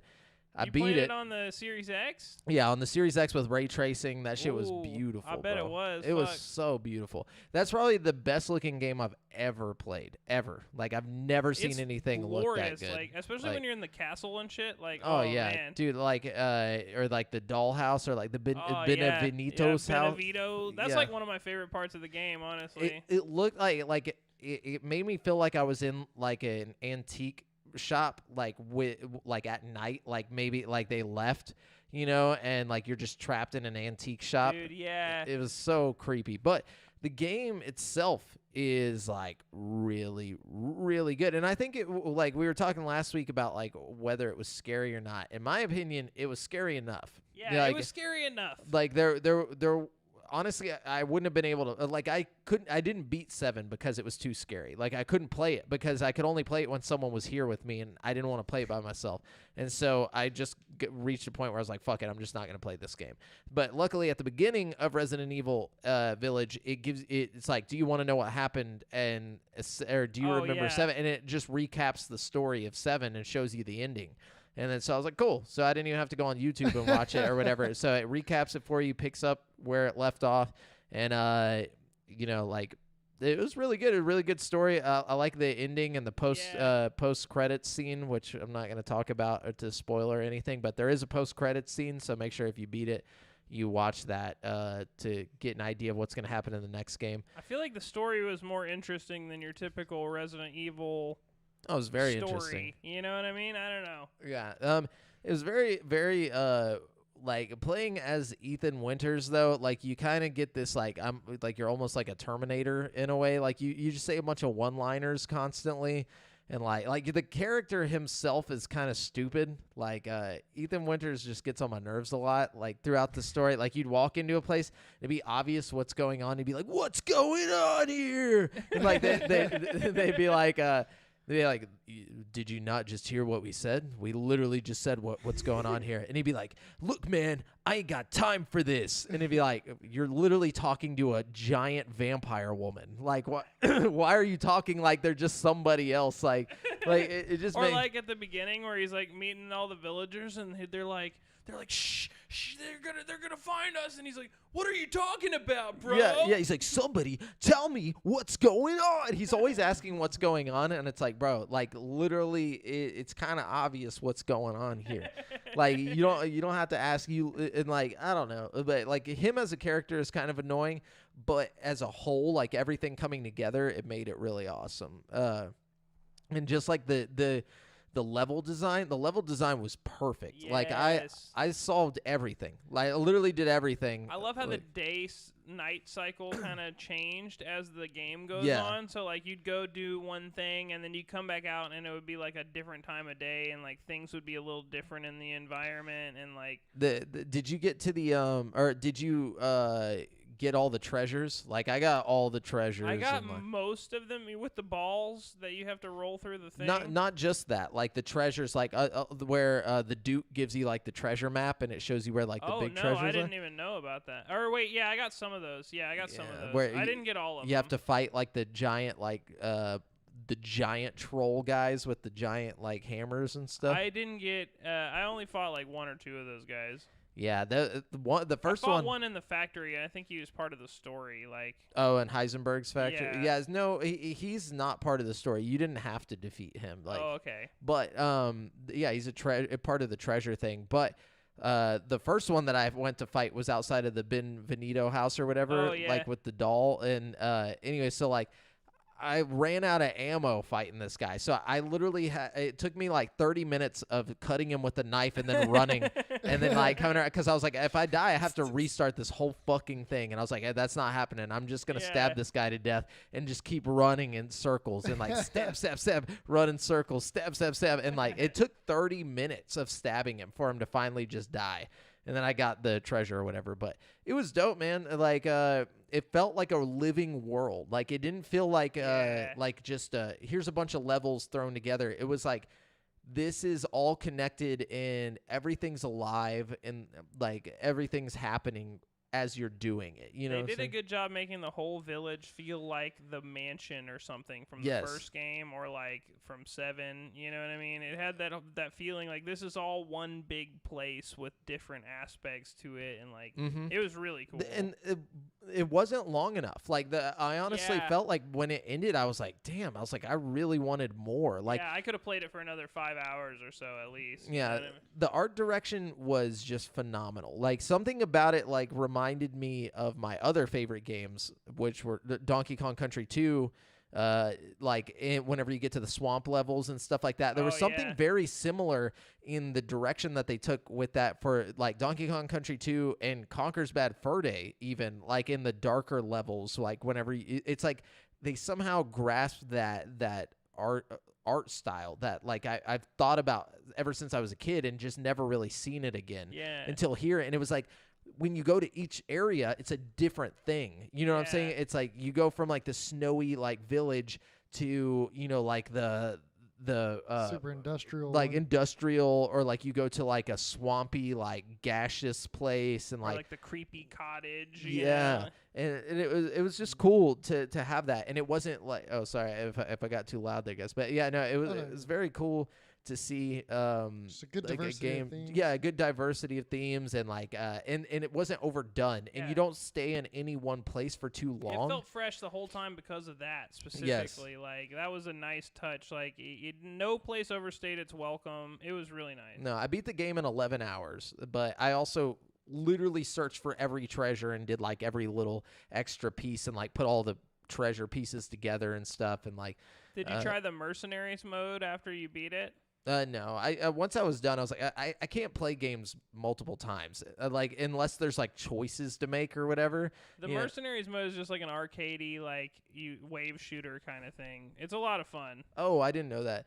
I know it came with the other. What's the other game? Resident Evil Reverse or whatever. But it's not a game I haven't yet. tried that one yet. It's not a thing yet. It's like you. Oh, really? You can't even play it. I It's haven't even like attempted to download it or anything yet, so I didn't Yeah, know that. That's that multiplayer game that's coming in the future. I didn't like the one they shipped with Resident Evil 2 that much. Yeah. Or was it Resident Evil 3? I don't know. Yeah. All I gotta say though, even if you don't like horror games, Resident Evil 8 is probably one of the best games like ever Yeah, made. it was like really, really good. Like, it doesn't make sense how good it is. Like honestly, it blew my mind. And like the different characters and stuff. Like the mommy milkers lady. Oh, you know, yeah. Dimitrescu. I would have liked more time with more her. time with her. Yeah. And the doll girl. I like the doll girl a lot. Like, Yeah, the doll- Benevito, like that was such a cool like part of that game. Just I'm not gonna say when or where, but the daddy, the giant oh my fucking dude. baby thing, dude, that scared That the was scary shit as out of shit. me. When we were talking about it last week, we were like, somebody was saying it wasn't scary enough. That's the first thing I thought about. It's I just was like, like, I almost like shit myself, dude. Like, Like think PT, but like on the level of morphed like babies and shit. Like, oh it's my fucking goodness. scary. And they of course they take your fucking weapons away for that level, like specifically. Yeah, so of you're course. just like hiding, like And fucking, run it, yeah, like hiding under beds and stuff. But it's just like out of Oh, nowhere Outlast too. style. Because like as soon as I saw that thing, I was like, nope. gone, dude. Yeah, I just took off. Luckily, there, my girlfriend was here. Otherwise, I would have just turned it off. Like Right before that thing popped up, I was walking through the room and there was like a cabinet and you could open it and get in it and close it and like hide in it. And It's I was always like, bad. red flags were going off. I was like, something's about to chase me back to this room, dude. I was like, I'm leaving this bitch open so I can get in it fast. Though I never got in there. I never I don't know. The game was like so well plotted out that like I never had an issue. I only died like once through the whole game. That only one time. And I bought where it fucked up was it didn't tell me that the animals that you kill, like if you kill the animals and take their meat, that you can use that later. Oh yeah, yeah. Like, so I had I sold a bunch of the fish, no. so I couldn't get my health upgrades and shit like I that. got 2 health upgrades, but there was another one that I could have got, and like there was certain stuff that I could have got that I just didn't know that I wasn't supposed to sell it yet. There was nothing in the item that says, like it said give this to the Duke, and I was like, okay, so I'll go sell it to the Duke. I thought it was just a valuable, Yeah. but no, like later, like kind of like I don't know, like 4 hours into the game, he'll be like, oh, by the way, I can cook shit now. And like, I'm like, are you fucking kidding me? Because there's a limited amount of it. Like once you sell it, it's gone. I knew I would have to hold. Some of my brain was like, "You're gonna want this later for something," Especially when I was finding like premium pork and shit. Like you'd find like a hidden pig behind a house and kill it, and it'd be like, super pork. I'm like, okay, dude. Yeah, super There's meat. something about this fucking meat. Yeah, and the Duke was an interesting character I as liked well. him, yeah. Me too. Yeah, like it's funny because at first I was like, oh, this guy's gross and I don't trust him. But then like you just start to kind of get in, you're like, okay, cool, whatever. But yeah, and then like the other cool thing is like if you complete challenges in the game, like you get these points that like you can spend on like behind the scenes videos and stuff like that. Or like so. weapon, like infinite ammo on your second playthrough or some shit. You know what I mean? So like after That's I beat the pretty cool. game, you can go in and watch like the actors like playing out the parts like with all the shit on them, Mocap. the mocap, and like they do the actual voice acting like while they're mocapping. It was like a full acted like game. So That's like really cool. Lady Dimitrescu or whatever, like she's just walking around like She's on doing her shit. stilts, just No, but it is weird because like they have to do it at certain. So like whenever she sits down and she's like doing her lipstick on the phone or whatever, the lipstick's like out here. So like I don't understand like how they know where they're supposed to put everything and whatnot. But like the whole room is a bunch of balls. And like, you know, so like, and the guy who's playing Ethan is actually like behind this like fake window thing, like just peeking through and like, you know, doing all this stuff. It's so weird. It's cool to watch. I guess they don't want her to accidentally look over there or something and like sell the. Dude, that's wild how they do Well, that it's just nowadays. easier like, for the mocap actor to have something to grab onto instead of pretending that there's something he's grabbing yeah, but onto. they're not even mocapping Ethan at that point, are No, they? they are. Oh, Yeah. they are? They're like Yeah. mocapping Ethan. They're mocapping the window. They're mocapping Wow. the whole room is set up. It's all like I know that's how they mocapped did out. The Last of Us and stuff like that also. You know, like Yeah. a lot of those modern games are Just done acted. like that. Yeah. They literally just get actors to do it. And it's Yeah. crazy because this lady's like walking around just pretending to be Lady Dimitrescu, and like she's in full character just like talking and stuff and like doing her I makeup. bet that's great. She I need to go grabs watch the that. thing and throws it, you know, and stuff. It's cool. That part was so good, dude. Oh, yeah. But anyways, yeah. Enough about Resident Evil. Just say it's in my opinion, a 10 out of 10. You know, Yeah. like give it a play through, even if you don't like horror games. Just have somebody sit there with you, and you'll love it. I'm telling you. Yeah. Bet. Do it. Yeah, I was- Devin needs to I play. was so out of that whole conversation, but I was listening though. That was a lot of good information. Yeah, you'll love it, man. I'm Yeah, telling you. it's that. It's a good break from Warzone. Like I play other games other than Warzone things. I don't. It doesn't hurt that 7 was like one of my favorite games ever too. Is so it's 7 like, on Game Pass? Maybe, Yes, but it is. dude, I It is. wouldn't. I would not play 7 unless you have a way to play it in VR. Like I'm Yeah, I'm it's definitely a dead ass. VR Like game. it's the way to play it. Like Oh yeah, 7 it's only gets old PlayStation, like right? on yeah, but on you flat can borrow screen my as well. PSVR if you want. All you'd need to do is get the game. Like the reason 7 gets old is because it's in one place. Like it's well, not really. It doesn't really once change you, up too It much. does change up a lot actually. Like once you beat the original, like so, like you go through and you fight with Jack for a while in the house. And then you go to a whole different setting. You go to outside to the swampy area that's Marguerite's place when there's Yeah. like bugs and shit everywhere. And then after that, you go to the fucking Lucas's area, which is like the sun's place, and it's all like neon colored, like Saw bullshit. Like, and then you go to I don't want to like ruin the Yeah, end no or anything. spoilers. But like it's kind of like a swampy area at the end, and then there's another area you go to that's like totally away from the house. Like Did you play See, it in I didn't VR, beat Jamal? 7. Yeah, and I did play it in VR. VR was like, and it's too much. Like honestly, it's a lot. I have It's too nightmares much, still yeah. about that shit. it's like Is that? Yeah, 7 was the one that you said you still. Yeah. Okay. yeah, that like if 8 was in VR, that would be insane. Oh, it would be the perfect VR game. Like It'd be everything so about it would be beautiful. so sick in VR, dude. It's like very theatrical. oh man, yeah, it's so good. perfect. It would work well. It Okay. would like a lot of the like things about the game would just work well. Like the inventory management, like the gameplay itself. Like I don't know. For sure. Well, that's what we've been playing. If you guys want to let us know what you've been playing, you can drop it in the live stream chat, or you can drop it on the Facebook group at facebook.com/group/GameSpeak podcast, and we will talk with you about it. Yeah, And let us know. you know, let us know. We want to talk with you. We want to play games with you. But also, we are jumping into the topic of the show now. Hey-o. Today's topic of the show is making our own Tony Hawk's Pro Skater soundtrack. So the way that we decided to do this is we each brought 5 songs that we think would be great on a modern day Tony Hawk game.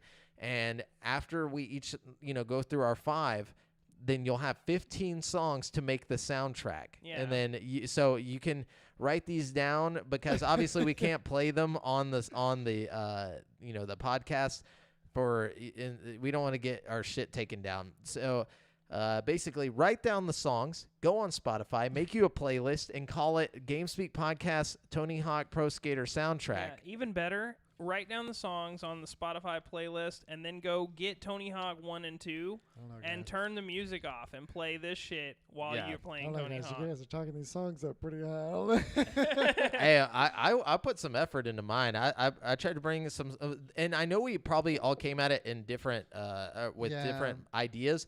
Like my personal motivation for my 5 songs was songs that people probably haven't heard of, but also are great to skate to. So like, because I tried to Yeah. think of old Tony Hawk games. They introduced me to a lot of crazy music that I would have never listened to without it. Without that game have been a thing, had been a thing. Yeah.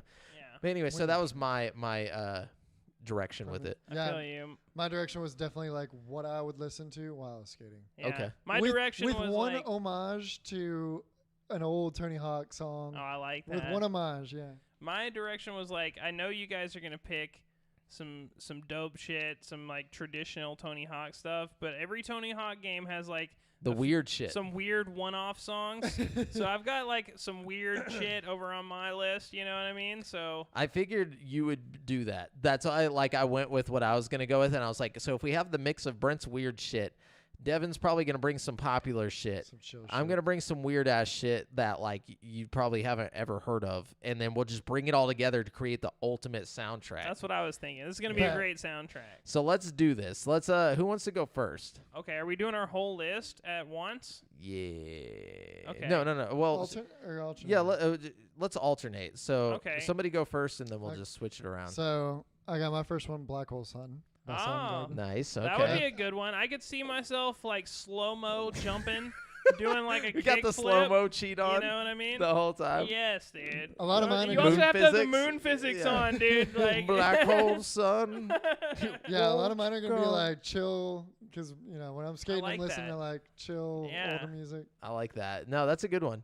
Okay, I guess I'll go next since we're going in this like circle here.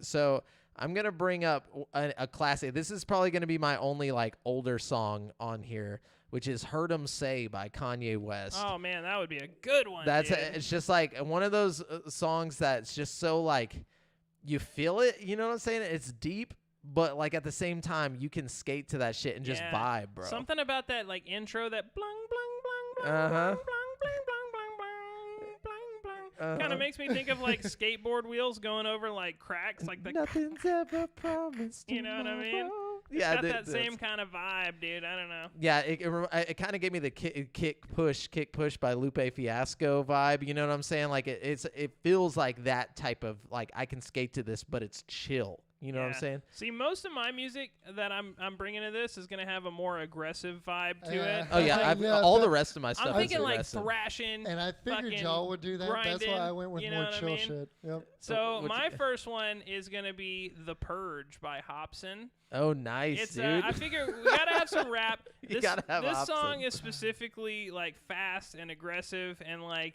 I just like when I think about it, I'm thinking like, flying down a hill, grinding on a rail, just With like the ill mind of Hobson. Yeah. Just the go. this song I don't know. specifically, and I can't know this. Remember if I've heard that. So this one, I actually heard it on another video game, which is kind of interesting. But I feel like there's room for it to be on two video games. Yeah, like for it's- sure. Good for Hobson for making it on a video game. Yeah. for sure. Yeah. Anyways, definitely look that one up if you want to get hype. Yeah, dude. So okay, well then continuing my very chill. It's gonna be so much more chill compared to y'all's. Possum Lake by the Toadies. Oh, Wait. the Toadies, dude. Okay, so I don't think I know this one. How does it go? Toadies, I feel like is just like. I just know the one song by the Toadies that was on Guitar Hero. Oh, really? Wait, which? I forgot they were on Guitar Hero. I know the one that's like behind the ball. Yeah, that one. That's it. Yeah. That's Possum Lake. Yeah, that'd Oh, be is a that good the one. song? Yeah. That's Yeah. it? Yeah. Oh, okay. Yeah, that would be a good one. Oh, and I also want to say I didn't check to make sure none of my selections were already in a Tony Hawk's game because That's a okay. lot of them. It's okay if it is. It be that way. Okay. Yeah. So my next one, this one's actually a popular song right now, but the reason why I chose it is because I feel like Tony Hawk has this history of pop punk music, I and know. we gotta bring it. We gotta bring pop punk back into the fold. No. My Bloody Valentine I kn- by That was in the fucking most knew it. recent Tony Hawk game. was it? Yeah. I haven't played it, so I didn't know. Yeah, it's on the track list. Okay, of the then I'm most switching recent it Tony Hawk. because this one I thought about this one or Transparent Soul by Willow, which is Oh, okay. Willow Smith, like Jaden Smith and Willow Ah. Smith. She just came out with a pop punk song Really? with Travis What? Barker, Is and it it's good? really fucking good. I'll have to give it a listen Oh, on I the got way it. home. That's what I'm Yeah. jamming on the way home. Yeah, check a Transparent Soul. Okay, like and like it's actually really good. I don't know why, but it is. Okay, I I'll like defi- yeah, that. I I'll like definitely fuck that. with it. So we're taking My Bloody Valentine off the list because I didn't know that it was already on a Tony Hawk game. Okay. How My the next Wait, one- was it on the remaster? The 1 and 2? Yeah, it was on the newest one. Really? hmm Damn, huh. It was like I feel like it was like right around the time that album came out. I felt like it would have been after, or I felt like the album came after. Yeah, I thought it did too, but I guess not. Like, that was the first time I heard it, and I was like, "Oh, this is kind of fucking yeah, fire." it's bop, dude. It is a bop. And of all the songs from that album that they put on a Tony Hawk game, I'm kind of surprised it was that one. You know what I mean? Yeah, because he has done a lot There's of pop some punk stuff. like more punky sounding songs on there. Yeah. You know I feel what like that one's quick though. Like it had a quick like fast paced beat to it. Yeah. So like, and it stays that way the whole time. So I feel like that's why, because like when you're skating, you want that fast pace like. It does feel good in the game. Like when you're playing it, it just goes well with the vibe of the game for sure. Okay, so number 4 for me is a weird one, but I think it would go well. Okay, don't judge me. Just imagine yourself skating to this. Judging. Okay. Fly by Sugar Ray. You know what I'm I'm surprised saying? that's. Wait. I just wanna fly. I'm the high like a bunny in the sky. Yeah, Arms yeah. around me, You know babe. that shit would be fire if you were like hitting Yeah. ramps, jumping through windows at the hangar and shit. I you could know? easily see that being. An I'm surprised it wasn't on one of the Tony Hawk games, but I think it'd probably be on that other game though that we used to play, like skateboarder or whatever. Skater, Skater. with an 8 in it. Yeah. But yeah, no, that's a good call, Brett. I like that one. All right, what you it's got? me Dude? now. That's me. Sorry, I was not. House of the Rising Sun by the Animals. Okay, I like Oh, that. yeah, Yeah. Throwback to a see that. classic rock. Yeah. That Toss some kind Very of gives classic. me like Tony Hawk Underground vibes. Yeah, you know what I definitely. mean? I feel like that's something you There would see is- on Underground. It's definitely when the world and the culture around it changed. Like Underground, I feel like was like heading in this new direction. You know what I'm talking about? Like compared to the older ones when it was just a bunch of skate punk and like Yeah. old like Yeah. rapping and stuff. They got a little bit more poppy with it, or a little bit more popular. I mean, okay. So my next one here is one that nobody will have ever heard of, but when you listen to this song, man, I wish we could have played each of these songs, but now you guys have to listen to it after. At least Brent and Devin, I'm gonna send this to you whenever you guys are on your way home, so you can jam it. Hell yeah. But the artist is a Japanese artist named Yoni Gay.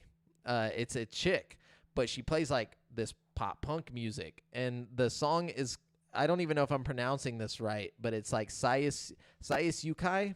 And basically, if you look this up and you listen to it, you will be like, this is fucking amazing. Like, it sounds like music that came out around like 2007, 2008, but she makes this stuff now. You know what I'm saying? Like, in Japan, this stuff's still popular. Here, it's not. So, like, it was kind of like, okay, how am I going to find some type of skate punk, pop punk music that is more modern? And this is somebody that I jam. Like, if you go on my most played shit on Spotify, this is like number 3.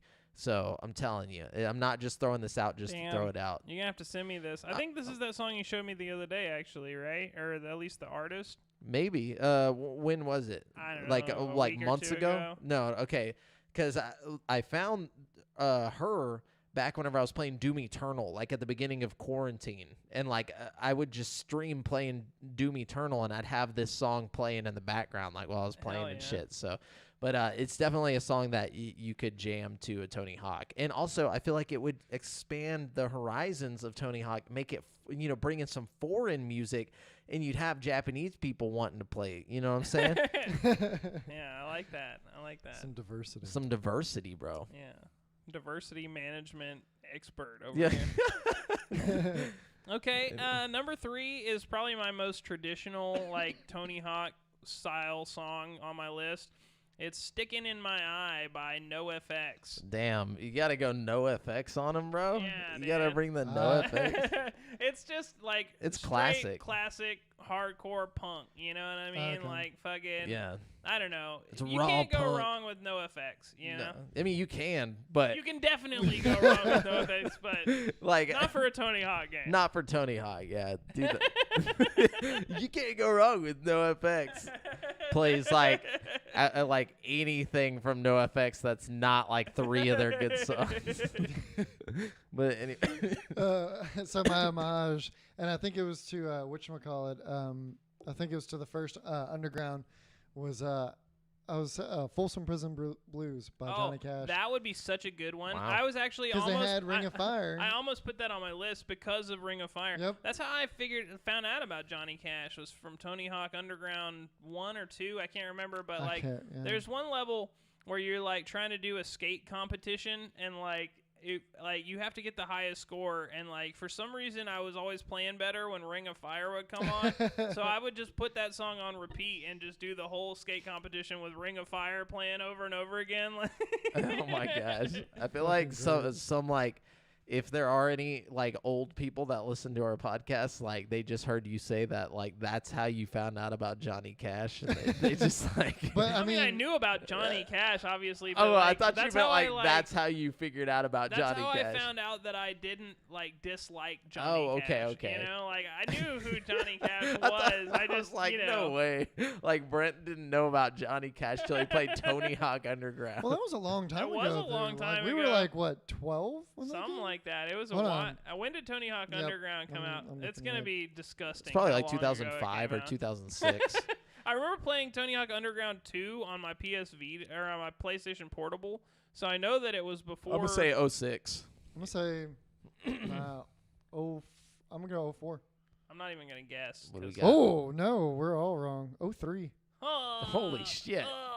oh, Yeah, so we wouldn't have even right been. in the heart, dude. So yeah, Oh. we would have been around 12, Yeah. around 11 or 12, right? Yeah. Something like that. 11 yeah. probably. But yeah, interesting time. Yeah. So that was probably one of my earliest experiences with Johnny Cash then, too. Yeah. Because I was living up in Ohio. So, But- the legend wasn't as spoken of up in the north. The North. All right. My next one is Rome by Story of the Year.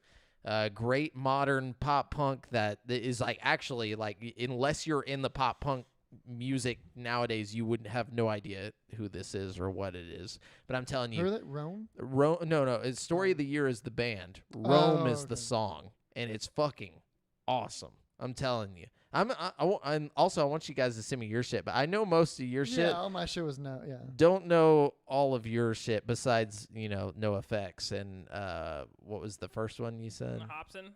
I know Hobson, yeah, and I know that song specifically. But yeah, so we got to send this to each other. We got to make a I'm playlist seriously gonna make a playlist and play Yeah. some Tony Hawk while the playlist Yeah, is going, dude. just to like get a vibe to for it. real. You know? I'm telling you, and I yeah, should have tested my existing list with Tony Hawk. Oh well.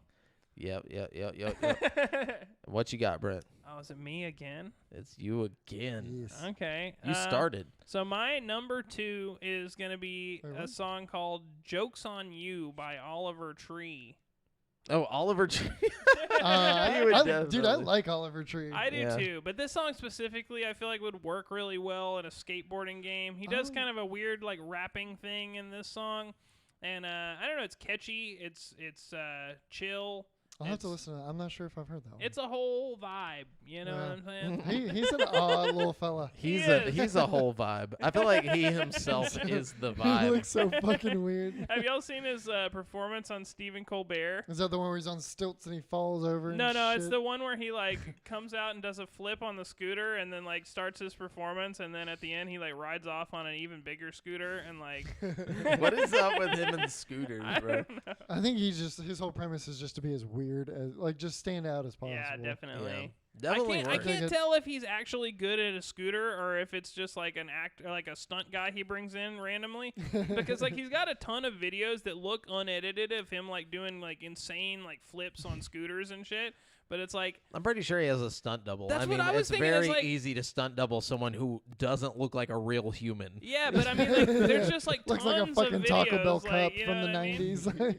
He looks like a I don't know, like a falcon with a with a fucking bowl cut, and I don't even know what those pants are What's the, because what- they're not whatchamacallit, it's from the 90s. What Like what windbreakers. no Swishy, swishy, yeah, the swishy material. yeah, they're like trip pants, but like Parachute pants? parachute trip pants. Like I don't know. I don't know what you're. You know, Oh no, you're talking about Jinko jeans. they're not Jinko jeans. They're not. they're like almost Jinko jeans, but they're not. Like I don't know how to explain it. They're his own thing. I don't know what to call those, The but dude's odd. He has some odd. great dude though, I guess. Oh yeah, I dig his I guess. music. He's got good music. Some of his songs are pretty dope. Yeah, they're really catchy. His Yeah. music videos are really out there too. I was drawing a blank on the fifth one, so I kind of just copped out with Red Hot Chili Peppers. Can't stop. Yeah, that's good. That's I a mean, good there one, was yeah. a Red Hot Chili Peppers song in Tony I'm Hawk sure there's 3, been multiple. I think. Yeah. There's had to have been multiple now.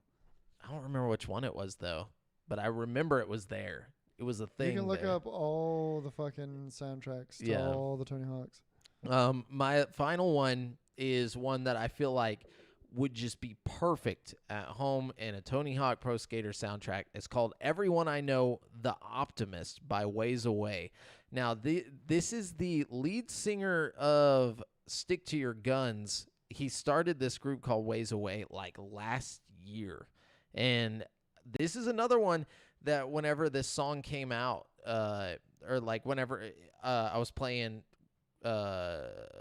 Doom Eternal at the beginning of quarantine, like I just had this on a playlist just going. I was like, man, like I'm playing Doom. If it works for Doom, it's gonna work for Tony Hawk, okay? And it's not like super metal or anything. It's like a throwback to old school punk. You know what I'm saying? Not like pop punk, but like punk music, like hardcore punk. And it's just good, dude. Like I'm telling you, this need is to hear another one this. you got to listen to. Yeah, But I need that list. yeah, dude, I'm so excited for you guys to jam the playlist, bro. But anyways, Oh, yeah, All right. that's my last one. Okay, my last one. Oh, I went first. Let's Maybe see. that's what happened. Yeah. Yeah. Okay, my last one is probably my weirdest one. It's kind of like a almost like a house music type thing, like a dubstep kind of thing. Nice. But I feel like it would work so well in Tony Hawk for some reason. It's called "Go Off" by Dylan Francis, and it's like this weird like house beat, and like they're just like, "Oh, I'm about to go off," and it just like I don't know. It would just be Wait, how so did it- fucking perfect. How did And it go? listen to it. It's like No, I believe I'm it. telling I you, believe man. I've heard of Dylan Francis. You Like gotta Dylan Francis check was really the big at song one out. point, right? I'm sure he was. I'm not entirely sure. The name definitely. But this song would be awesome to shred some fucking rails to, and like wall ride some fucking school bells and shit too. You know what I mean? Dude, I like that. Collect skate to it, bro. Yes, dude. Get that hidden tape. Oh, dude, I'm about to play some horse with you boys. There was some skate. Yeah, good little set list here Yeah. we got. You know. So go home, plug those into your Spotify, and get fucking your ears wrecked. You know, Yeah, in the dude. best way Ears wrecked. possible. I feel like we all had our own style here, and that's what I I, feel like liked this would about be a it. dope soundtrack. Like if you put all those together Mix and them up. and like- mix them Yeah, up, you gotta shuffle mix it up, yeah, shuffle it. Yeah. Yeah, you'd be getting hit from all angles in the Uh-huh. best way. Oh yeah, dude. I'm excited. I'm excited to make this playlist on my own Spotify and jam it just Dude, to see yeah. what it sounds Play like. some Doom Eternal with it, dude. You'd probably be going in. Could y'all put the info tab? Put these songs in. Like on I'm trying to think. So like on the audio version of it, or are you talking about like whenever Probably like we both. The post this up to YouTube? Yeah, the YouTube. Let me know what you're talking about, Drive By Joe, and I will do that for sure. But And if you're part of the Facebook group, that's an easy post to the Facebook group. yeah, honestly, we should put that like just wherever it's posted. I'm gonna put the list of like check out these songs. You know, so like make sure you guys send me like a screenshot of your songs or whatever. Yeah. That way I can at least do that for the post. For But, sure, brother. That's it for the topic of the show. If you guys want to let us know which songs you would put on your, Tony Hawk Pro Skater soundtrack, We'll just have one mega know, soundtrack. yeah, I wish there was a way we could like just create like a soundtrack like on the Facebook group where people can just add songs to it. You know what I'm That saying? would be fun. That would be so I cool. feel I like miss that'd get abused MySpace. really fast. How can you abuse it if you have songs you like that you throw on there? No, but I mean, somebody would put songs that are just completely like really, really out there, just like troll, just a troll. Facebook, yeah, I'll post it on Facebook, like on the post, like whenever I post the episode, and it goes up on Wednesday morning, it'll be on there. Like I'll have the track list in the info for the episode. Even though it kind of gives away what we're going to be talking about, I feel like, or I'll put like a thing Put, where like spoiler. yeah, I'll alert put or spoilers. Like if you're not going to listen to the full thing, or like if you don't want to know what we're going to bring up, or whatever, you'll see. It'll be there.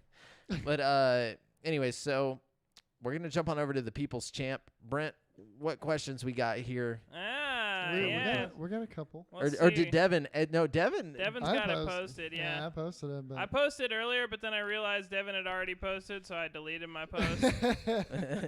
You fool! You absolute fool! It's all good though. It's good. It's good that we have. Did you get any questions on the one that you deleted though? That'd be kind No, of I deleted it almost immediately after I posted it. Here, I don't know where it is because my internet's not working. Okay, Devin. I think Here, you're- I'll just. You're the bring it up. you're the only Yeah. one with internet here. Yeah, Your I guess I got apartment. that AT&T, dude. Dude, I got AT&T. And it doesn't work for you? Like on and off. It's a little patchy here. Yeah, your phone's probably used to it, so it knows where to look. Your phone just got used to. Yeah, it. Well, you're like in it where your that's what it apartment is. complex is. It's like a dip though, like it's in a half-ass valley. I don't know what that means, but all right, we're So in accordance with the Something- trajectory of the sun and the moon, no. okay. So let me check. Let me see who I want to give it to. Oh, y'all better be on your P's and Q's.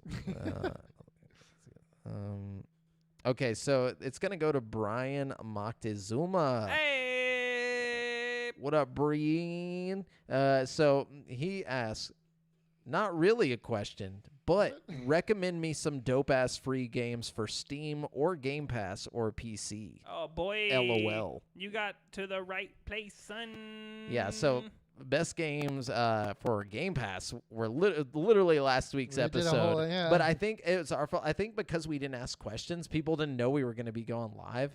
And also Drive By just Joe gotta- dropped yeah. us a question Yeah. just now in the live stream chat. Hold on, we'll get to you next.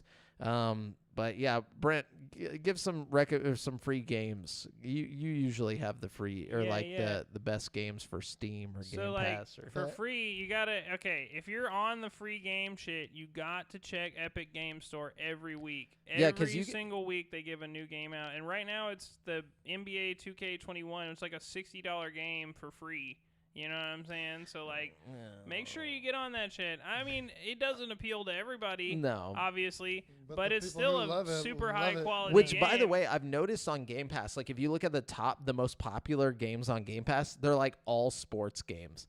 It's like literally all the EA sports games. Yeah, man, there's a market for that shit. You know what A I'm huge saying? market. Huge, Yeah. Like yeah. people like that, and I get it because I like the UFC game a lot. You know, so like I understand the But appeal that's not of even wanting sport. to like. It's a sport, but like to me, that's like it's like not basketball. You know what I'm saying? It's not football. Like UFC is like it's a combat sport. You know, it's like something intense and fun.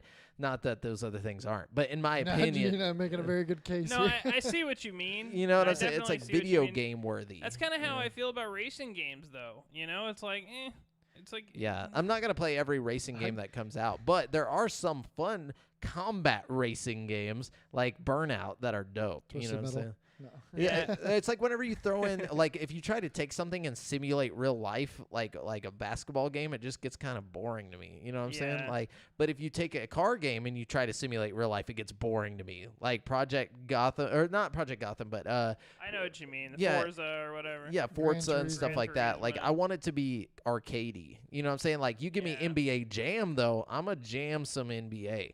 You know what I'm saying? Like you give me NBA Street, bro, it's getting real. NFL know, Blitz. iDarb. You Oh know? man. Or Okay. NFL Street. But rather. going back to the question Yeah. at hand, free games. Let's see. On Game Pass or PC. Or PC. Obviously, like Warzone is good, you know, and it's free. He plays that already. Warframe is pretty decent. It's kind of like Destiny. I think Destiny 2 went free to play recently. Apex. Apex obviously. is good. There's a game on Steam. It's like fucking super scary. Let me look up what it's called. While you're looking up that, dude, there's so many good games on Game Pass right now. They just put out. I a bunch of forgot shit. my internet isn't working here at all. Like Final Fantasy 14 and shit. Like is all up on there. They just put Final Fantasy. What is it? It's called Cry of Fear. It's on Steam. It's free. It's just like one guy made this game in the Half-Life engine, and it's fucking terrifying, and it's totally free. I highly recommend it. Oh yeah, try that. So we're gonna move on to the next question, which we got Drive By Joe here. He said, "You think Cyberpunk will ever come back out for PSN?" Yes. Honestly, like I feel like they just forgot. Like I feel like PlayStation, Poor CD Projekt Red, I think man. it will stay off of the PlayStation Store until it receives next-gen updates, Yep. and then it'll probably come exclusively to PS5, PSN. That's my theory. I don't think it'll come exclusive to PS5. I think it just won't come out till they do the next gen update. Yeah, you know. I think that's probably how long we'll have to wait for sure. Because I honestly feel like Sony just straight up forgot. You know, I mean, I think you could still go out and buy a physical version of it and play it on your PS4 if you really want to.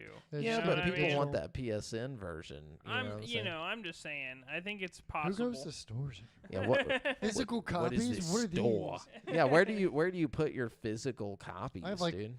I have like 3,000 gigs of games all on one hard drive. Oh God. Yeah. See, I that's think- the way to live. No, or 2,500. Sorry. I just, unless it's coming with some crazy steelbook or something, like I just don't understand the physical copy thing anymore. Like I feel like we're in a digital world, man. It's time to move on. It's time to get over it. You know what I'm saying? Like burn all the physical stuff. You know what I'm saying? No, just kidding. But it is weird to think about buying a physical copy now. Like in my head, like I haven't bought a physical copy in so long. The only time I'd buy a physical copy again It's Switch. is if it's Yeah. I mean, I like for prefer the PC. little cartridges for Switch. I'm probably for never sure. gonna buy a physical copy again now that I'm on PC. Come to think of it. Yeah, that's like what's the Damn, yeah. point? You know, I Let don't me even go have to a the- disk drive on my computer. Yeah, me neither. yeah, but I'm talking about for console even. Like on my Series X, I don't plan on ever buying like a physical game like for Series X. I Like, don't plan on getting Series X or PlayStation 5. wow, those are both, like my best the- argument. Oh, I'm sorry. No, go ahead. I was just gonna say my best argument for buying physical games instead of digital is getting them from Walmart because they're always gonna be $10 $10 off. cheaper. Yeah. Yeah, but then you have to drive there. It's fucking gas money. Is You it? literally, it's like you're saving like in the end after you pay taxes and economy? everything, you're saving like $5. Like what? You save $5? Damn. Games are about to be $70. It's But- gonna feel a lot more But my like you're buying a convenience, normal no, game. only if you're on PS5. But my fucking no for everywhere. no, Fucking, Series X is staying at $60 fucking dollars. Series X doesn't control what third-party developers are gonna do with their games. And No, they're but- about to all raise their shit to $70. I guarantee it. Like, Nah, not on. No, I'm there's telling no you, bro. nah about it. Like, it's gonna happen. Like, it's- Who's raising? I thought it what was gonna third be a party? universal thing. Honestly. What third party besides like Ubisoft maybe? I don't Like, know. Let me Yeah, look let's- it up. let's I Google can't look this. it up because my Oh, fucking yeah, phone. yeah, yeah. So if you can look it Yeah. up if you'd like, but it's Are definitely a fact. all next gen games going to be $70? Is that what we were saying? Yeah. Seven. Mhm. Let's see what we get from there. It says for the next gen consoles, that standard price is increasing to $70. What? So, but who's raising? Like, it's like a universal thing. Just in like, a general thing. Inflation, dude. this Yeah. last My wave guy. of like $60 games we got is like probably gonna be the last set of games that Well, release at like. I thought I saw Resident Evil 8 listed for $80 or $70. I paid $60. Actually, I paid less because I bought it from like G2A or some shit. Yeah, like because that. Oh my well, I got Resident Evil Village for $60 though, like Yeah, on my yeah. Series X. I think most of the games that are still coming to last gen are going to be like 60, but all the games that are being produced exclusively for next gen are going to be 70 like in the future, I Gotcha. think. Oh. I don't think they've made the jump yet, but it's like, If it's that's the coming. case, I'm only gonna be playing Game Pass then.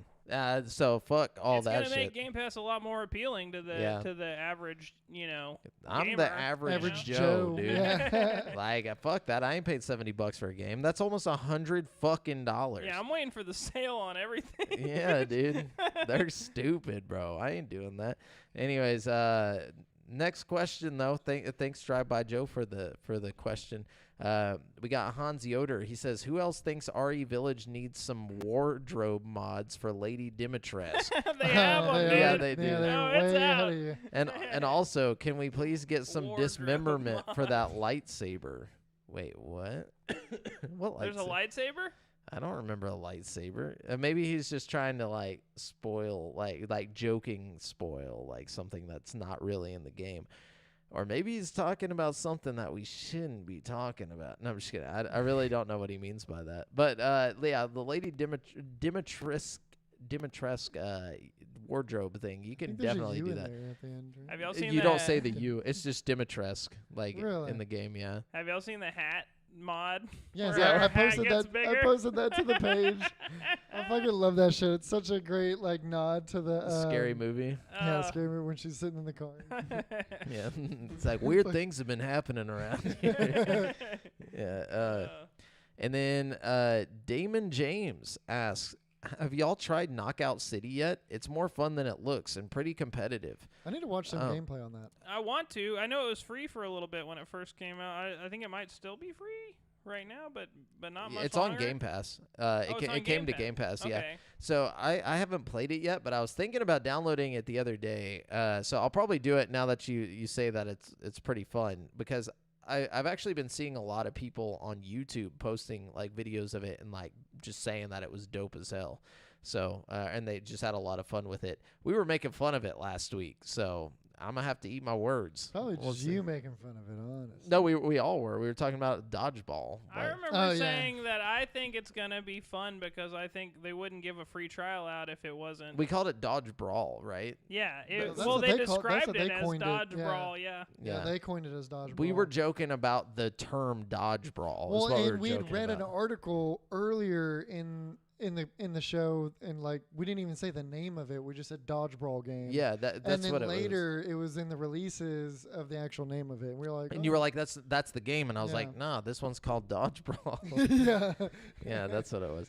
But anyways, yeah. So I'll check it out, and then on the next episode, we'll talk about it, Mr. Damon James. Well, if I Uh, can't even remember what I had for lunch, but I can remember stupid shit like that. Yeah, my brain doesn't remember very specific things. Like the movie 30 Days a Night came out in 2007.